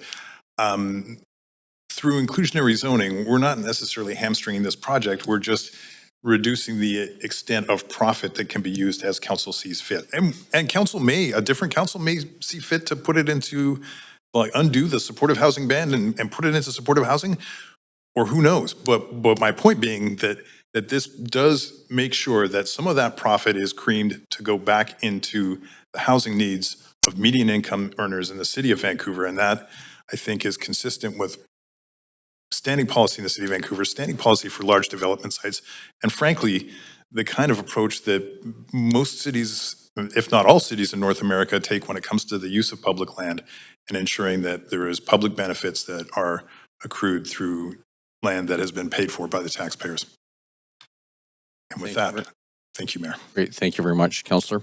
Okay, so we're going to put the amendment to a vote. If you can please go to the panel and register your vote on Councillor Fry's amendment.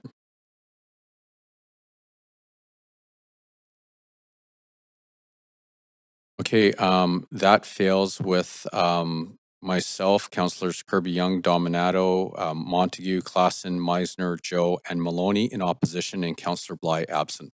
Okay, so we will go back to the main motion.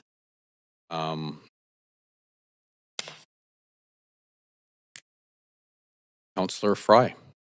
Oh, am I still? No, sorry. Thanks, Mayor. Okay, Councillor Kirby-Young. No, I'm good, Mayor. Thanks. Okay, great, thank you. Seeing no one else in the queue, I'm now going to call Councillor Claassen. Thanks very much, Mayor, and thanks. First of all, I just want to start off by acknowledging our team here at the city.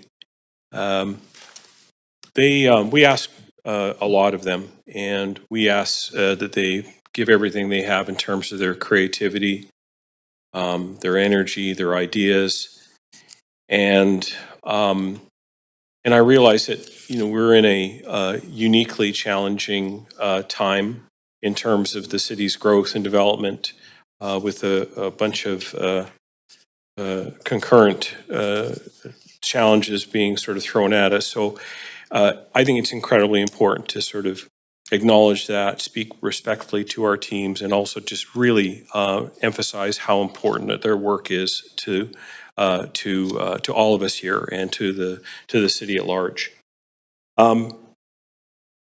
This project reminds me of an incredibly important, interesting debate right now. First of all, I just also have to say the talent that has been brought together. The presentation on the landscape design was next level. It was absolutely brilliant. This is going to be an incredible project. The urban design and the thought put into this, it needs to be acknowledged. It's fantastic. But I'm thinking of the words of the Prime Minister at his recent Davos speech when he talked about a rupture. And that rupture that is happening in terms of the global economy and to the order of how we govern ourselves is coming home to roost here in the city. And that is because we're seeing massive changes to the structure and the financing of projects. We've got 2 senior levels of government buried in record levels of debt and unable to move. We're about to hear the finance minister, provincial finance minister, who's been giving us many warnings that there is very difficult times ahead. And so when I see projects like this that don't exercise a political point of view, don't exercise a council priority, but a straight up a public benefit that could help us to afford to be able to make sure that we are renewing and restoring aging public infrastructure in this city. And we are able to leverage our assets that have been built here over generations, going back to the earliest decades of this city, where we've been able to acquire land that has a value and has the ability to create public benefit for all citizens of this city. I just shake my head at the thought that we would not take advantage of, again, this incredible creativity. And if we think that we are going to be able to move forward with the same paradigm, pre-sales are dead, guys. We're trying to cut corners as much as possible to try and get development projects in the ground and being built while people are still moving here and our population is growing and our schools need to be rebuilt and our community centers, and we are really going to need to have all hands on deck as we address this rupture. And this is, I hate to say it, but it is probably the best and wisest use of an asset to try and make sure that we can actually pay for the things that I listed off earlier.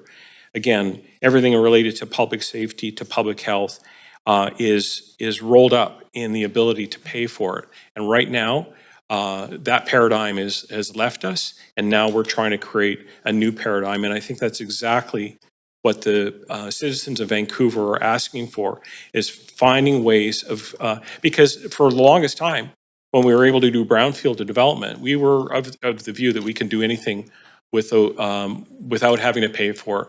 Now we have to pay for it. This is a way to do it. So I'm strongly supportive of this project. Thanks. Thank you, Councillor Fry. I thought I was done, but the comments comparing this decision to the rupture in world order created by the Trump administration has kind of prompted me to just go back to the essence of what I was hoping we could achieve with this. And that's with the inclusionary zoning and recognizing that in cities like ours that are growing and diverse, that we have a shared responsibility to ensure that folks of all incomes can continue to call this place home. And inclusionary zoning is one of those tools that helps us meet that responsibility. It's simple. It's a policy that says growth should be for everyone, and it allows us to build mixed and vibrant communities where essential workers and seniors and young families and longtime residents can all find a place to live. And it's not about burdening development. What was being proposed here is creaming off some of the profit that we are hoping to see that can go into council priorities.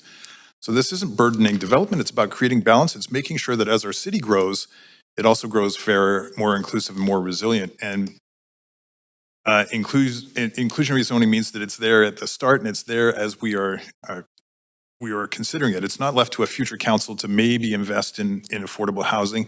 It's not left to chance. It's a statement of our values. Ironically, we passed the Healthy City strategy this morning. And a healthy city, I thought we all agreed to this morning, but a healthy city is where people can live close to where they work, where they can participate in their community and have a sense of belonging. And it seems like that was an empty commitment that we made this morning, because it's certainly not reflected in the decision that I feel council is making by approving this. Without any sense of any priority for housing affordability and inclusionary zoning in these developments. Disappointed. Thank you, Councillor Maloney. I just want to clarify that I am very determined that the profits from this housing and other housing on city lands get ploughed back into housing. Housing is the number one priority in our city.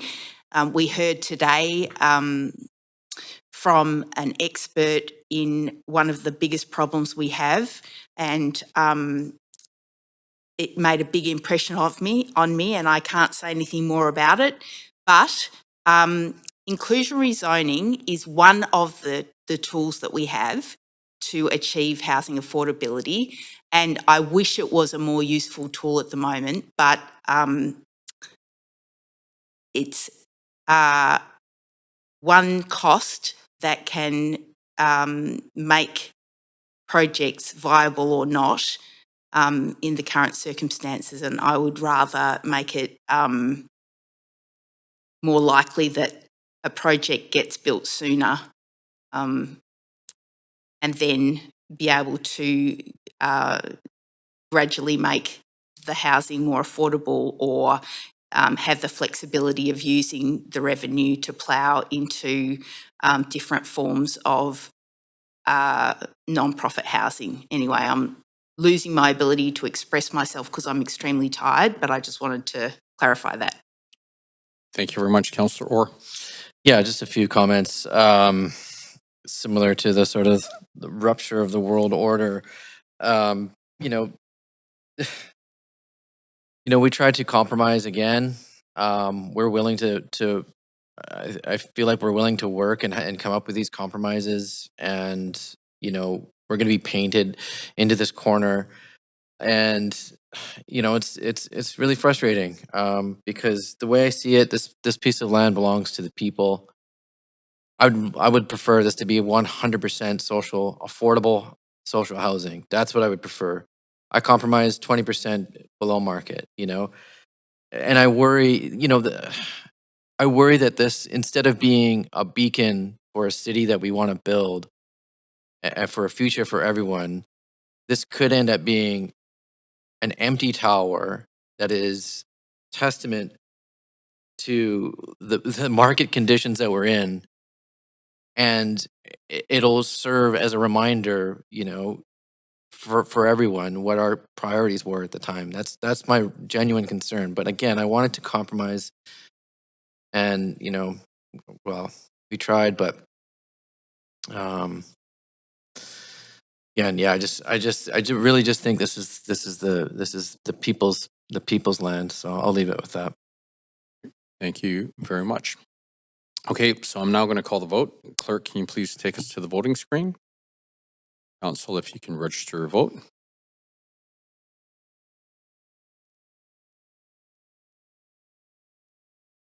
Okay, that passes with Councillor Fry and or in opposition and Councillor Bly absent. And that completes item number 3. Now, we will be recessing. This meeting is recessed until Tuesday, February the 10th, 2026 at 3 p.m. here in Council Chamber and electronically to continue with item number 4. I will remind council that it is very important you do not engage in any discussion or correspondence in regard to the remaining application. Thank you.